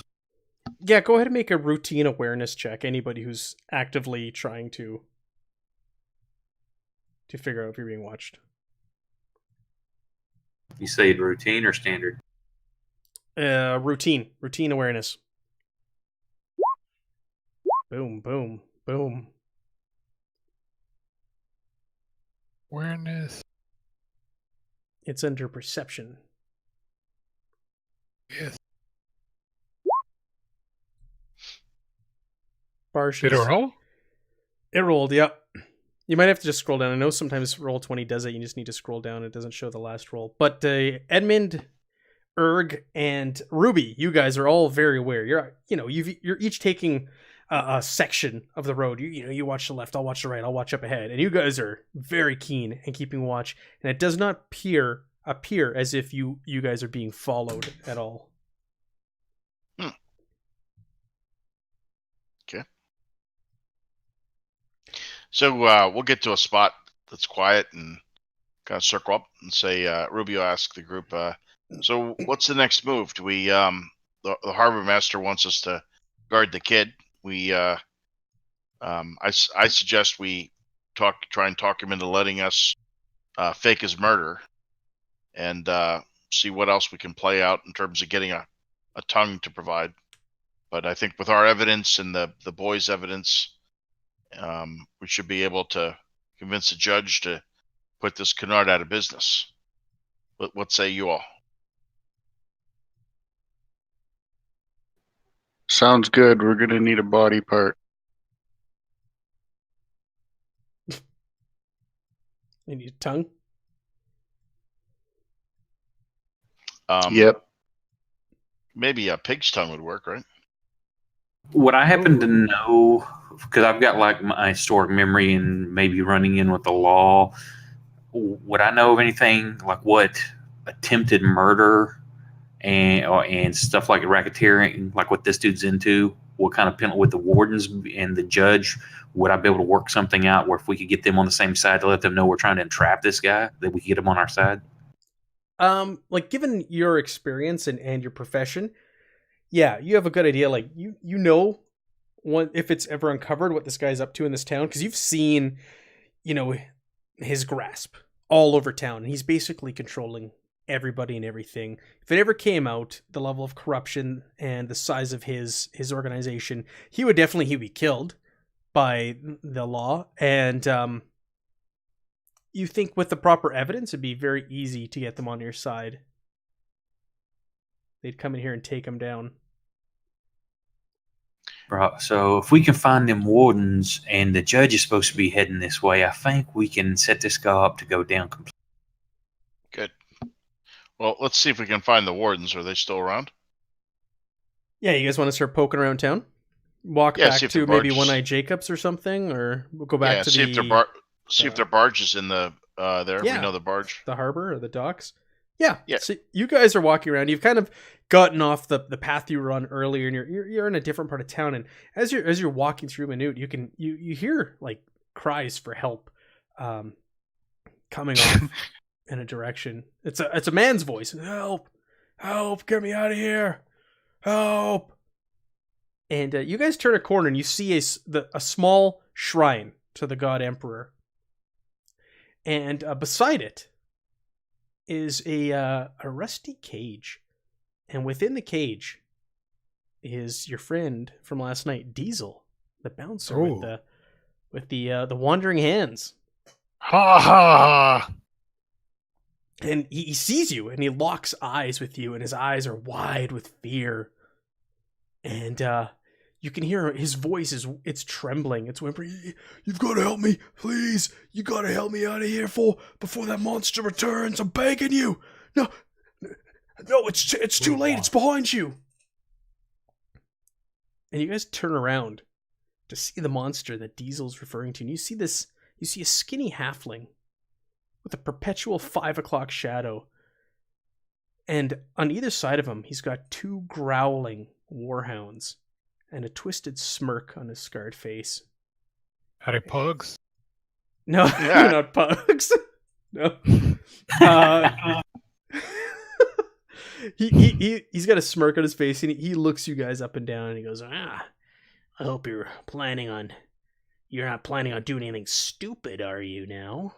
Hans and Franz here will be at your throat before you can get to your sword out of its scabbard. If you knew me, you wouldn't ask if I'm going to do something stupid. Yeah, you'd already know it. What's your name, love? My name's Ludo.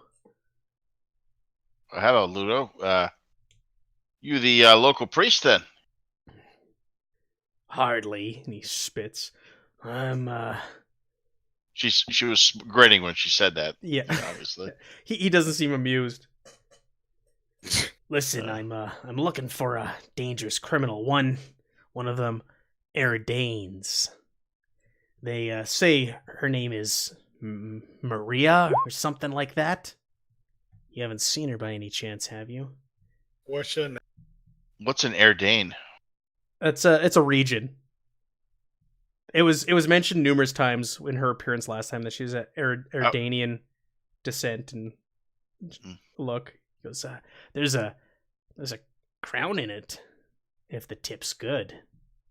And don't say the brothel. I've already been there. She's not thin. What's your You a bounty hunter then? Might be. How much is the bounty? She winks. Did he give his name? Because I asked him twice. Ludo. The name's Ludo. Ludo. You know a UG? No.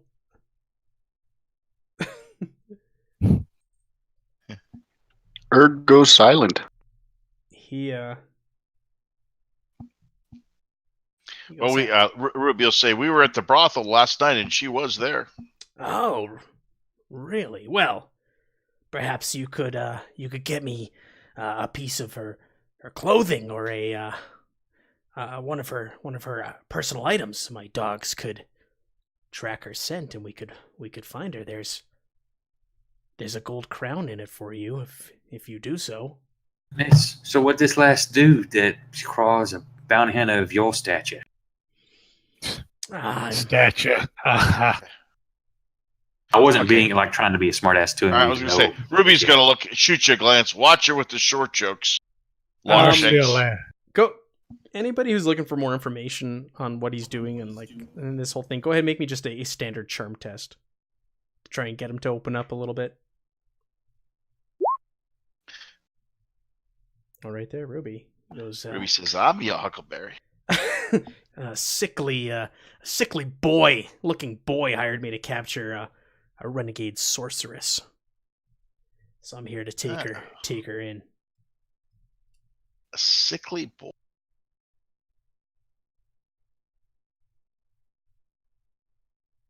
She's a renegade.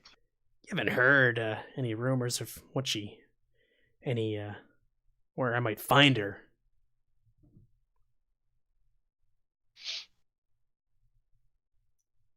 Well, Ruby's is about to speak, then she pauses. I'm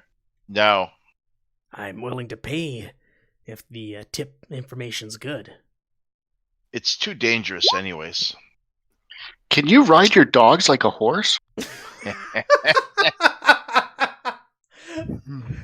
Yeah, he looks up at you and again spits. And, what's his problem? Tall folk. So Ruby will approach a little closer and say, "Look, I'll tell you what I know, but I don't know that you're going to want to act on this information. Go on. It could get there's we're here checking out a local thug named Kennard. Have you heard about him? Yeah, I've heard of him. He's a petty criminal. Well, think this sorceress might have come under his employ. Go on. Rumor has it she's starting to use her magic to help him take control of the town. And well, we were just coming from his place trying to figure it out, but he's got too many men. We weren't able to really intimidate him. And well, if you sniff around there, she looks at the dogs, just be careful because he's a dangerous guy. So what are you suggesting? She shrugs. I don't know.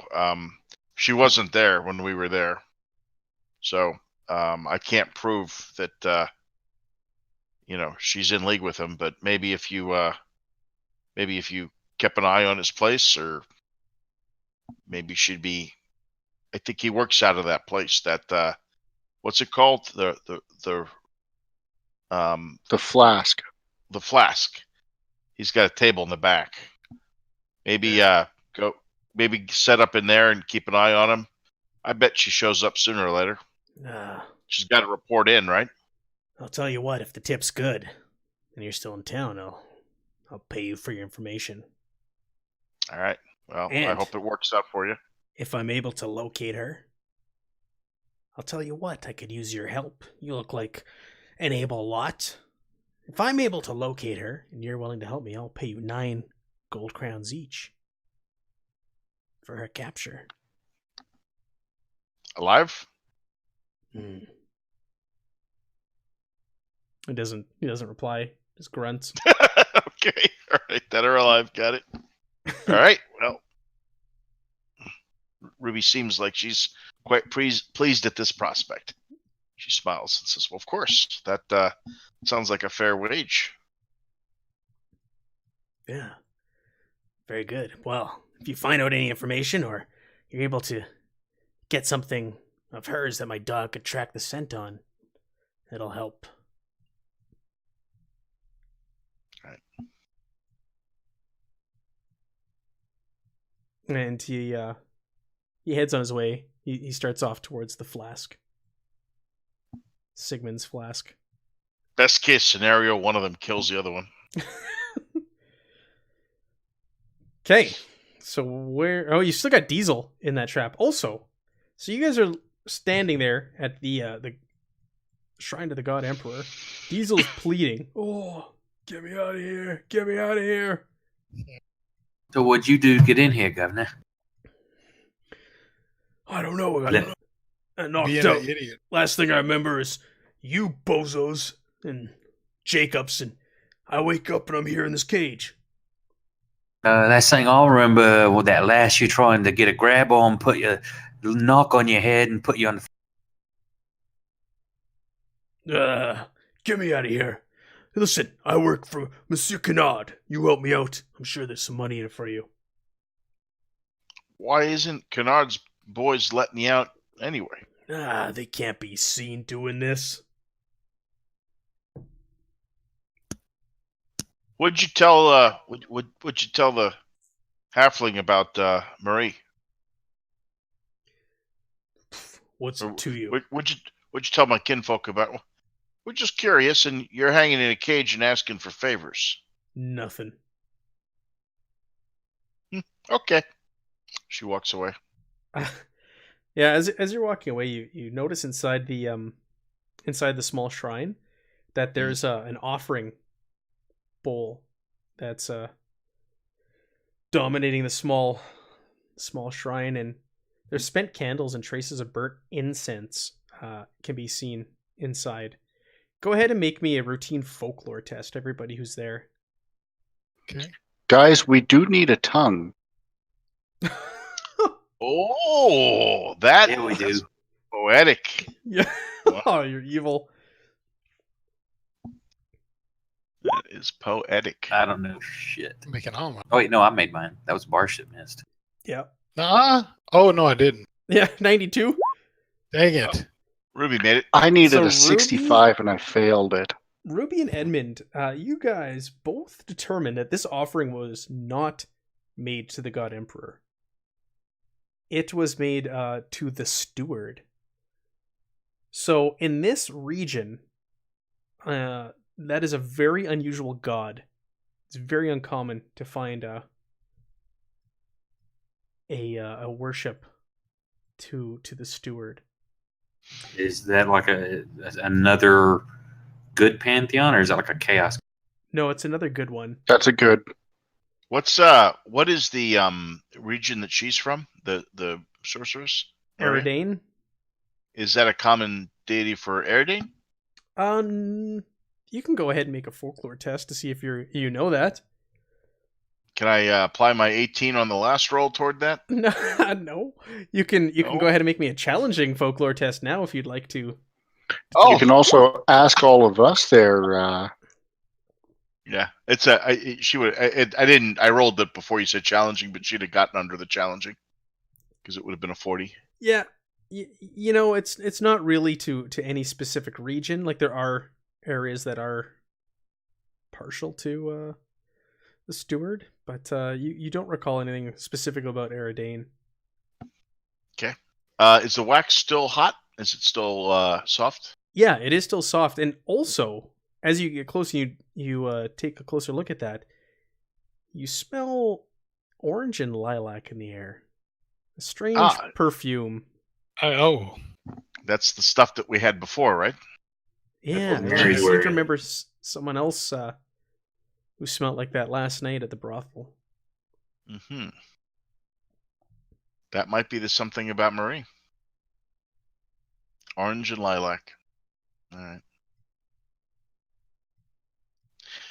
It's about mid to late afternoon at this point. We gonna take this guy's tongue and run or no? Can we do that on the way back? Yeah, he's not going anywhere. All right. Is there any? There's nothing else in the altar that, like when we look around that area, nothing else that we notice. Actually, you know what? Ruby will go back over to Diesel. Mm-hmm. Say, Diesel, who was praying? Who burned the candles? I'm not gonna say. What do you get me out of here, and I'll give you information. She'll draw a court sword and set it on one of the crossbars that's lined up with his throat. Yeah, And just start pushing. You want to pushing intimidate? it nice and. No, because I suck at the roll. She's just gonna go ahead and cut him. You're just gonna cut him? Yeah. Well, go ahead. That's an intimidating action. So go ahead and roll me an intimidation, and I'll make it an easy intimidation. Okay. All right. Because apparently she's really bad at intimidating. All right. Let's see here. You know who's good at intimidating? I know. He should come over and intimidate for me. I'm standing there, Come on. so I could assist, right? You could assist, yeah. What does that look like? How are you assisting Ruby? So I see him kind of faltering.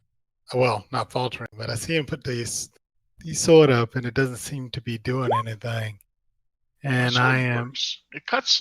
Where is intimidate? I can't. Oh, there it is. Never mind. Good. Oh, I thought. Oh, that's not your. Nope. And Ruby did not pass her roll, so you can roll me a d10. And what does it look like? How you see Ruby struggling? Yeah, she draws some blood, but he's like pushing the sword aside. What does it look like when you step in, Barsh?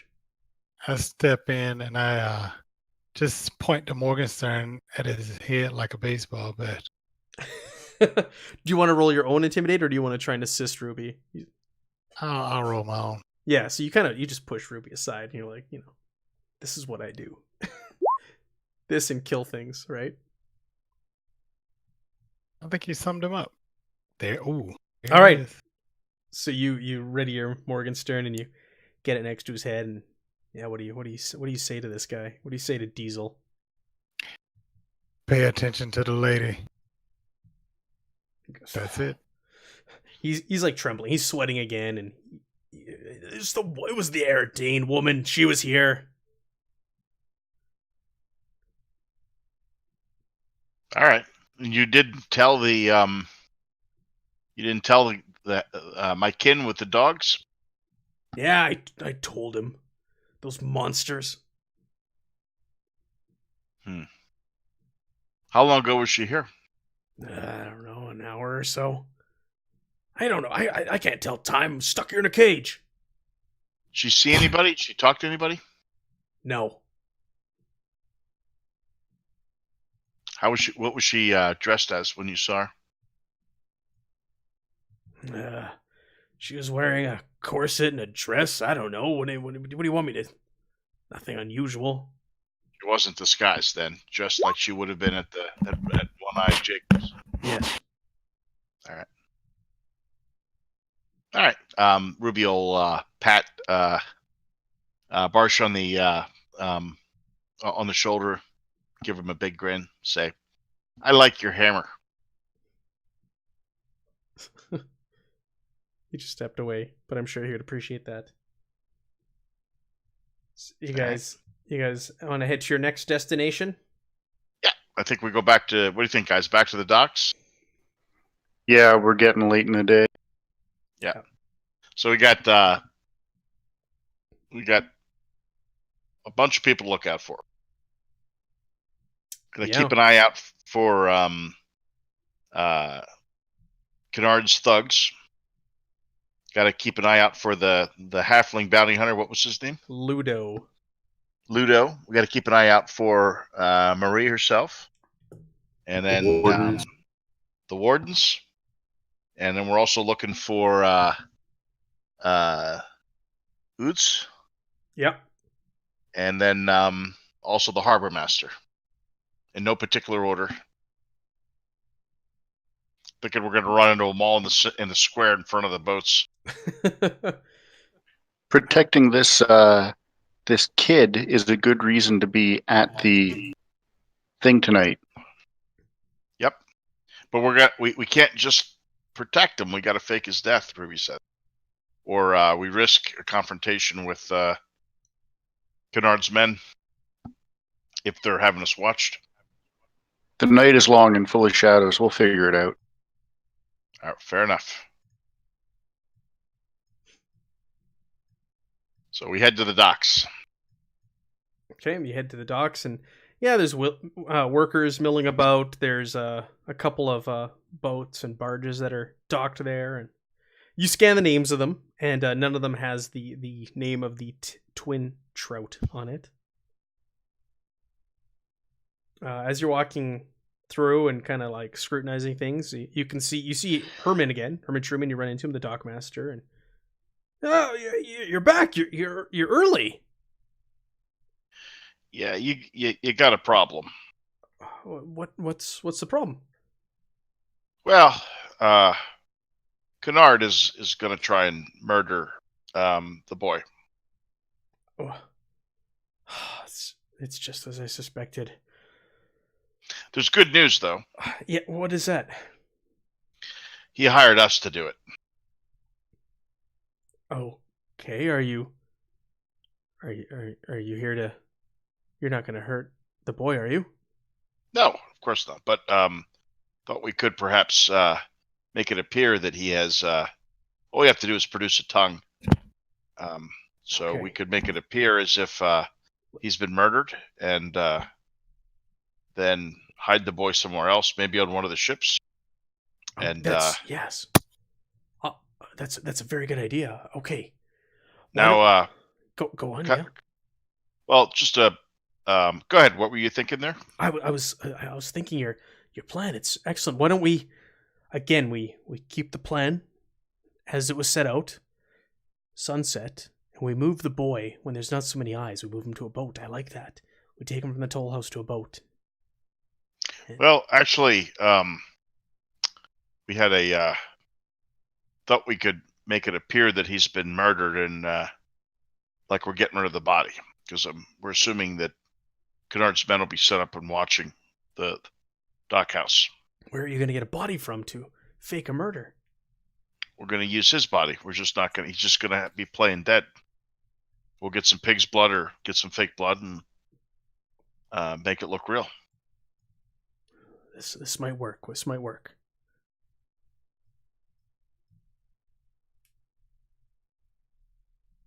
Now, a couple of details we have to work out. Okay. We never did settle on what you're paying us for this work. We're going to be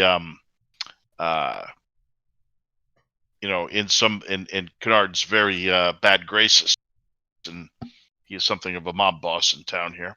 Right. I don't have much to offer. It's just it's coming from the toll box itself. I could give you, I don't know, three gold each.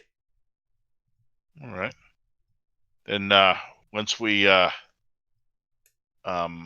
we'll help you with the judge too. We'll testify that he tried to hire us to murder the boy. That might help. Yes, that should help. All right. So we'll for now keep an eye on the tower or in the watch house, but I don't think anyone will be coming unless it looks like we're going to not live up to the job. Okay. Very good. So you'll return later? We're going to stay close to the docks, keep an eye on things. There's a boat we were looking for, so when that comes in, that might be the boat we take the boy to. Right, okay. All right. Anything else we should know? Any other people in town? Are the wardens by chance still here? They left last night in the storm. They just dropped you off and continued on their way. Anybody else could help us if we have to go toe to toe with Kennard's men? No, everyone's corrupt here. I'm the local representative, and that's why I believe Kennard is so afraid of me being involved. As my word goes a long way here in this town. When that judge gets here, his man is going down, and hopefully tie everything back to him. All right. Well, you can fight then? I can handle a sword. Not well, but I can handle myself. All right. Well, I suggest you get one. Like I said, we'll be staying close to the docks. We're not gonna enter the dock house until we fake the death, right? Murder. But you might want to go ahead and get the kid prepped. Sure. Get me a couple jars full of pig's blood ready in there, so we can set the scene. Leave them in the room with the kid. I'll see what I can do. Listen. I've only got a few hours here. Let me finish up my duties, and I'll see what I can do. All right. And once he leaves to take care of the pig's blood, that's when I think we want to go talk to Utz, because if things get ugly with Utz, then we'll be able to. He won't see that happening. Sure. Before he takes off, did anyone else want to say anything to him or have anything to add to the plan? I don't want to be the only one. I'm good. Okay. All right.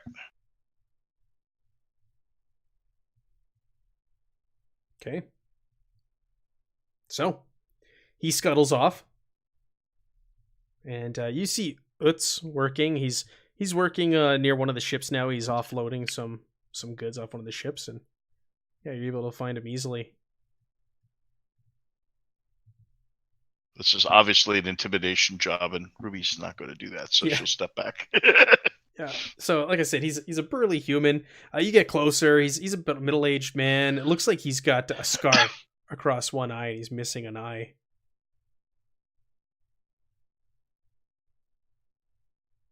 So, how do you guys want to approach him? Does he own that bar? Does he own the barge?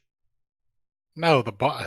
The one wasn't the bar called like One-Eyed something? Oh, One-Eyed Jacobs.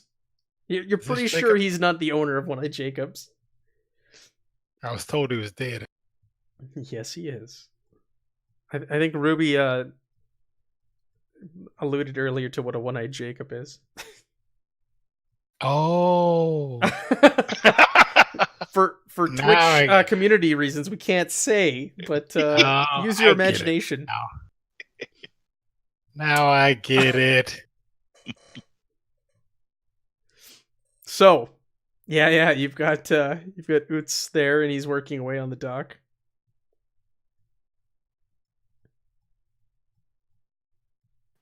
So are we Barsh, going- if you don't want to do the intimidate, I'll go over. I'll go over and talk to him, but I mean that's not always great. Well, we'll see. I'll stand behind you with my Morgenstern. I've already drawn it as we're walking up to him. Okay, yeah, you draw it as you're walking up, and That should give me a plus. you gain his attention. He turns around. He's like, "What? Listen, hey, did Kennard send you? Listen, I told him I'll have the money. Just he gave me till the end of the week. What's wrong? We're just looking for a guy with a certain last name. Would you be able to provide us with your? Yeah, what? My last name? What? Listen, you work for Kennard? Just We we're work asking here and questions. there. Okay, yeah. My last name it's Schultz. It's a lot of Z's. Old Schultz. That's a UG on the note, right? Yeah, yes, it was a UG. What do you think? This isn't the guy we're looking for, is it? Well, hang on. Let's do a scrutinize on that. Hold on a second. We're not done yet. So he's really at you. He's like, hey, listen, he gave me the end of the week. What do you want? My name's Schultz. So you can tell Ruby that this guy's like really scared and he seems to be telling the truth.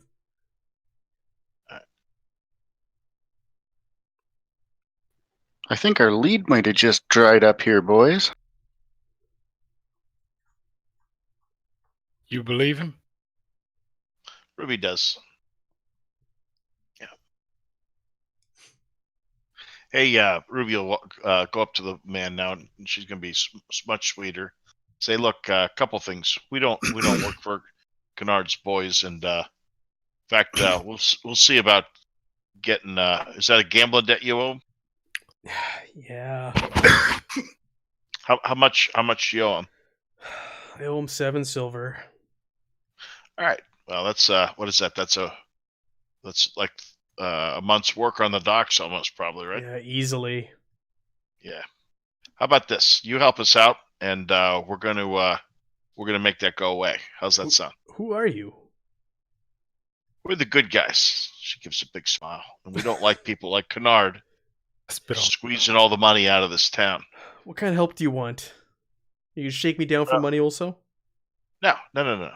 We need eyes and ears here, and Okay. we're helping. What's the harbor master's name? Herman Truman.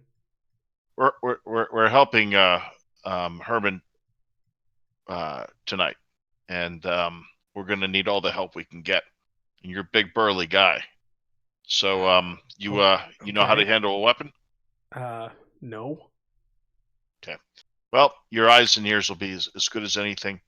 We're looking for a ship that's supposed to be coming into town. Okay. Goes by the name of the Twin Trout. Have you ever seen it? Heard of Nope, it's not here now and hasn't come in the last few days. It's supposed to arrive tonight or today. Tonight, maybe. We're It's thinking late in the day. Yeah, if it arrives, I can let you know. Where are you? Are you at Jacobs? You staying at One-Eyed? we'll be along the docks tonight. We're also Okay. looking for that lady Marie. She stays here in the evenings looking for a ship. Do you have you seen her? Yeah, I don't know. I don't know her name, but is she Pretty dress, from smells like oranges. Airdanian woman? Yes. Yeah, she comes down here every evening, checking out the ships. Where does she go anywhere normally? She comes, walks the docks, studies everything, and goes off on her way. All right. Well, you let us know if you see her or if you see a halfling with a couple of dogs, okay? Yeah, I will. So here tonight? You want me here tonight? Yes. Yep. All right. And then that's it? My debt is paid? That's it. We'll take care of it. It might take us till the morning, but we'll see it. Your debt's due at the end of the week, right? Yep. All right. Well, I think you'll find things are very different by then, one way or the other. All right. Thanks, I guess.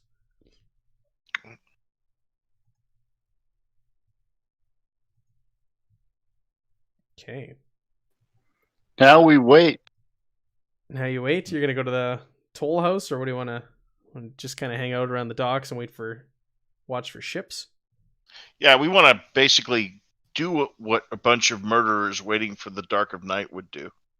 When was this judge supposed to be in? In the next day or two.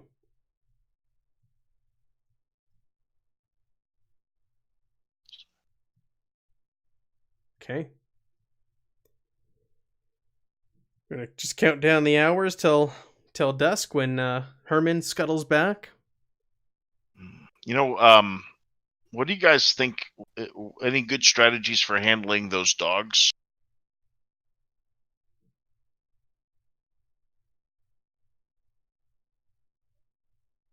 Food? Couple big steaks, maybe? Poison. Mm-hmm. I mean, that'd work on me if I was a dog. Might work on you even now. Just throw them out.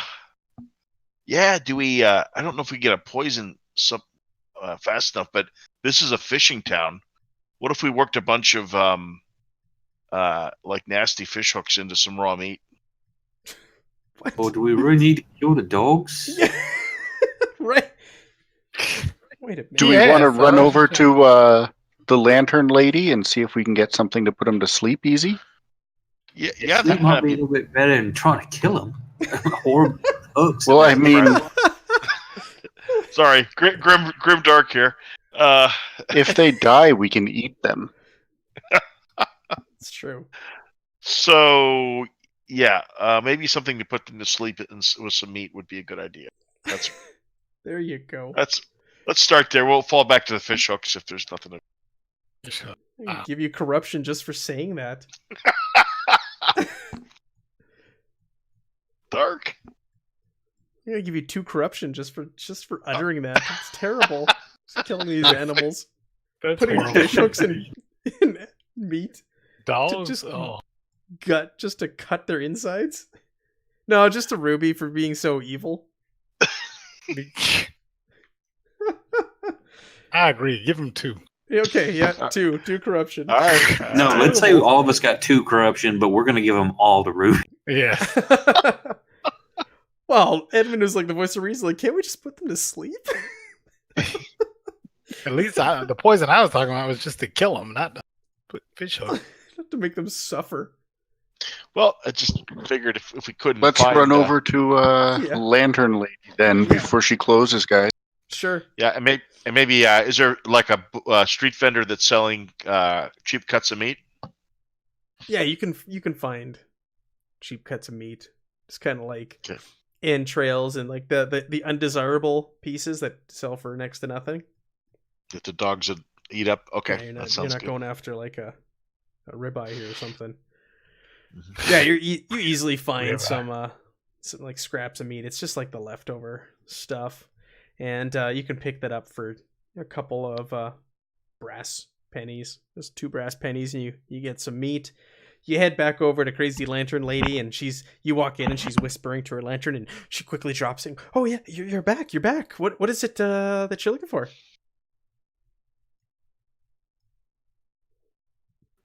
We need something that'll put 2 dogs to sleep really quick, like That's really like just borderline. Oh, you have sick dogs, and they need to be Yeah, operated they on. just need to rest.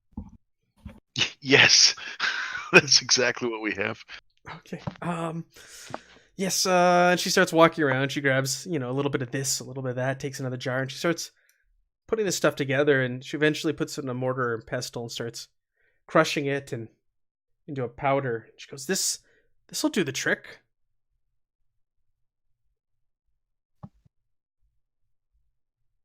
Excellent, thank you. How do we apply it? Mix it with some meat. Sure. Yes, you could rub it into some meat. Just make sure you don't touch your mouth to your hands to your mouth afterwards. Okay. So Still can't figure out that lantern. that'll be 9 silver pieces. Whoa, whoa, whoa, whoa, whoa, whoa, whoa. We don't like the dogs that much, Ruby will just laugh. How much Edmund for will fish? buy it. Do you sell fish hooks? Edmund will pay the 9 silver. All right, Evan pays the 9 silver for the sleeping powder. Oh. Cheap bastard. Where can I get some rusty fish hooks? Rusted. I don't want no new shiny ones. I want some old Yeah. used ones. We want to risk tetanus as well. I'm Okay. literally petting my dog here as I'm here. And Covering his ears. It's okay, boy. Yeah. Well, hey, Don't- she could go evil and dark real quick. It's Don't listen just, to the bad man. That's right. All right, so you guys get that and you apply it to the meat. You go back to the toll house, and after it's all said and done, it's getting close to dusk, and Herman arrives back, and he's got 2 big jars just full of blood. He's okay. I got what you needed. What do we do? Make sure there's a tarp or a big rug or something we can carry the kid in. Or make sure he knows to stay limp when we carry him like he's dead, because if he can't pull it off, then he really may end up dead. Okay. He goes, "Oh, well, we should discuss this inside," and he unlocks the toll house and ushers you in. And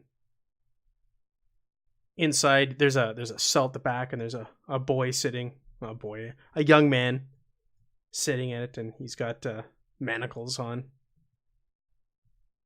And as I soon dip as- my finger in the blood and taste. It tastes like pig. You Pig blood, scrutinizing the huh? blood? Yep, it's pig's blood, like Ruby requested. Perfect. I'll take whatever's left. Just down it. I could have had a V8. Yeah. He goes, "Oh, Imagery, right? the kid's like, oh, you're here to let me out. Okay. Finally, you came to your senses, Herman." Nope, kid, we're here to murder you. What? Your boss, Kennard, he paid us 40 gold to murder you. Okay. So you're here to kill me? Well, Pretend. depends. Are you willing to testify to the truth of who was behind robbing the box? Yeah, it was me. Looks to Truman and says, "I'm not sure we're gonna need that pig's blood after all." You're intimidating him? No, because I can't. I'll just step back and drop my head and let. Does somebody want to I'm try so- and intimidate the boy, Ruben? I'm putting skill points in that next time.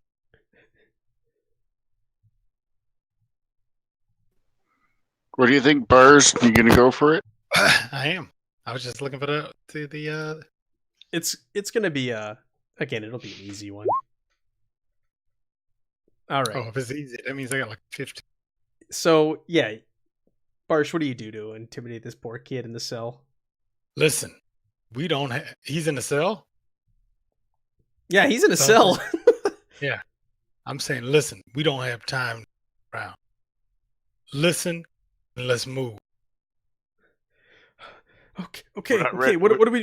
Hold on, Fine. we're not ready to do this yet. We got to wait for our ship to come in. Or where are we putting this kid? Where are we going to put this kid after we do this? Where are we hiding him? Because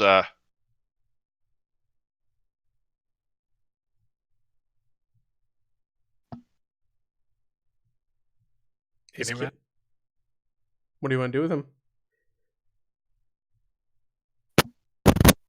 Oh, did I lose you guys?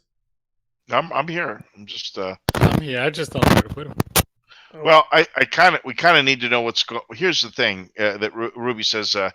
Yeah, and she's going to try and talk to you guys outside of earshot of Truman about this if she can. She's going to say, we got a lot of moving parts here because I'm assuming Marie is trying to get on that boat too tonight. I'm assuming the halfling will be here to catch her. By now, he knows too, if he's been asking around, that she hangs out by the dock in the evening. So we got the meat ready for the dogs. We don't know where she fits into this. We know he's going to try and take her. I think we got to deal with the kid after that boat gets here. That's what I was thinking too. It's too many moving parts. We don't have a we know that when the boat gets here, we don't know if Marie is the one that was intended to meet the boat, or if there's at least one other party. So there's going to be this could be a really crowded dock, is what I'm saying. So maybe we kill the kid after we get everything else figured out. Right. What say y'all? With any luck, there'll be a corpse on the boat we can use. I'm thinking there'll be a few by the end of this night.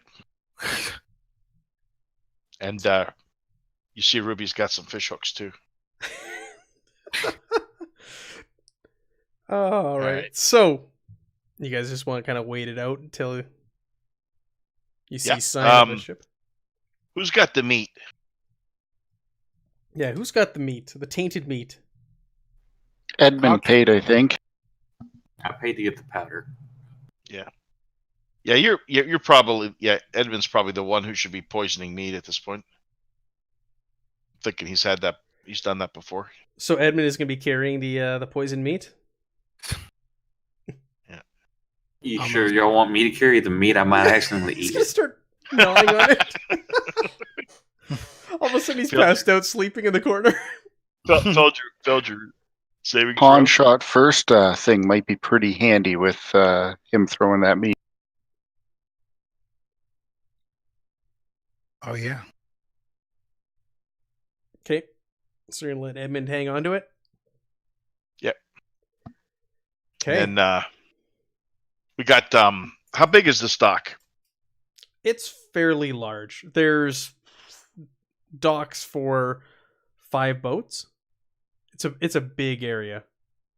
All right, so we got what's his name? The Woods. Yep.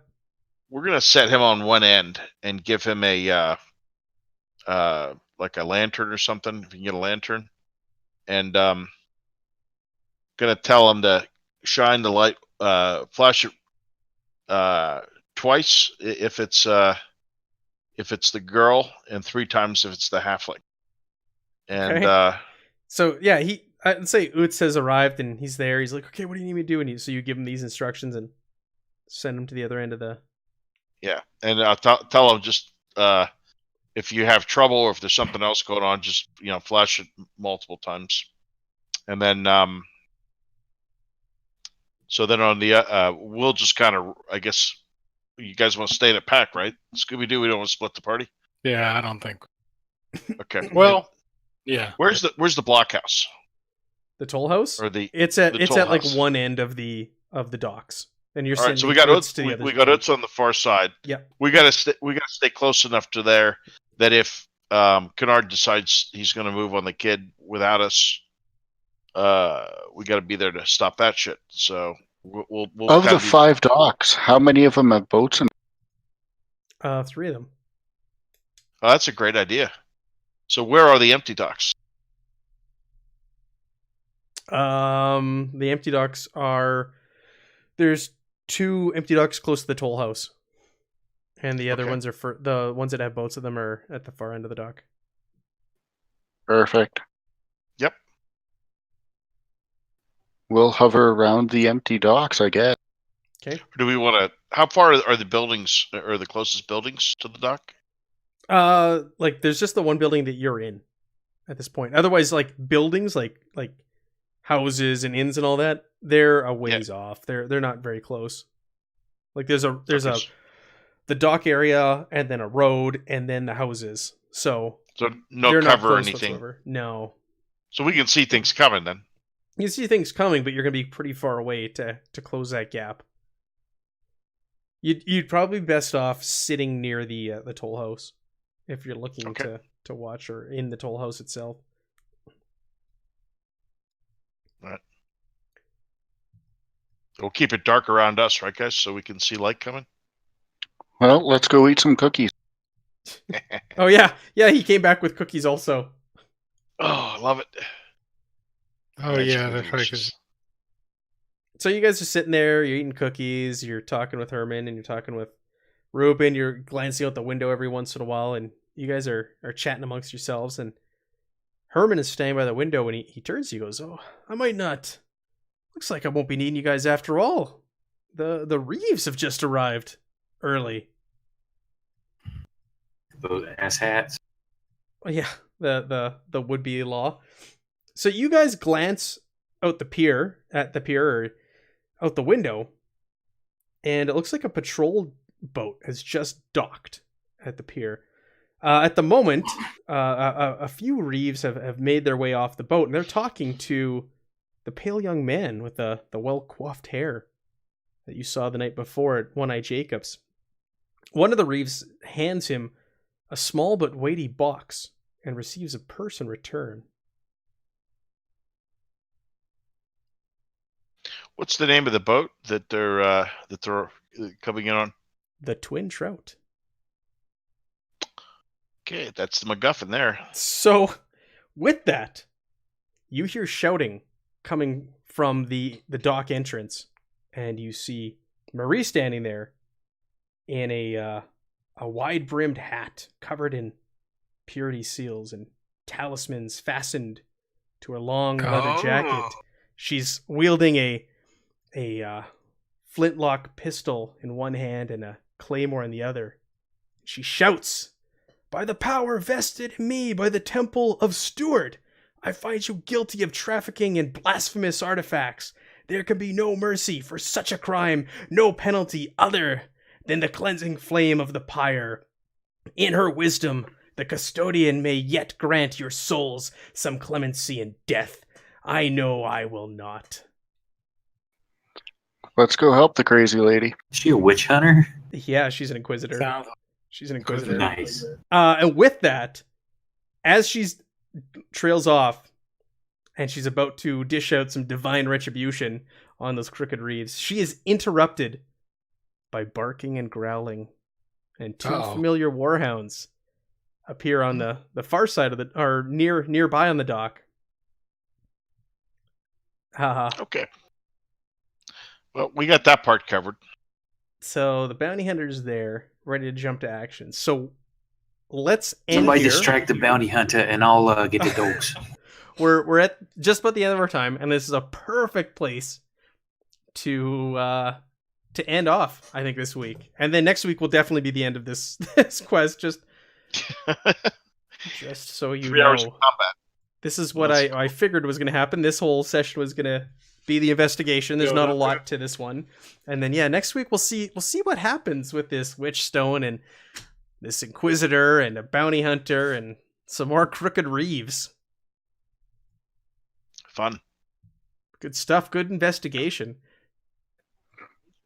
Good news, we're gonna have a body. Or Good 2 news. or 3. Yeah, we're gonna have several bodies. Oh, it's funny. So are we good for next Sunday? Is that the plan? I'm good. Hopefully you guys can all make it, because this will wrap up There's Something About Marie. Yep, I think I'll be good. Oh, So thanks, Matt. That was a lot of fun tonight. Yeah, thank you. Thank you to people who are watching that joined us. We'll be back next week for the grand finale. And thank you guys for playing. Good night, Thanks, everyone. Matt.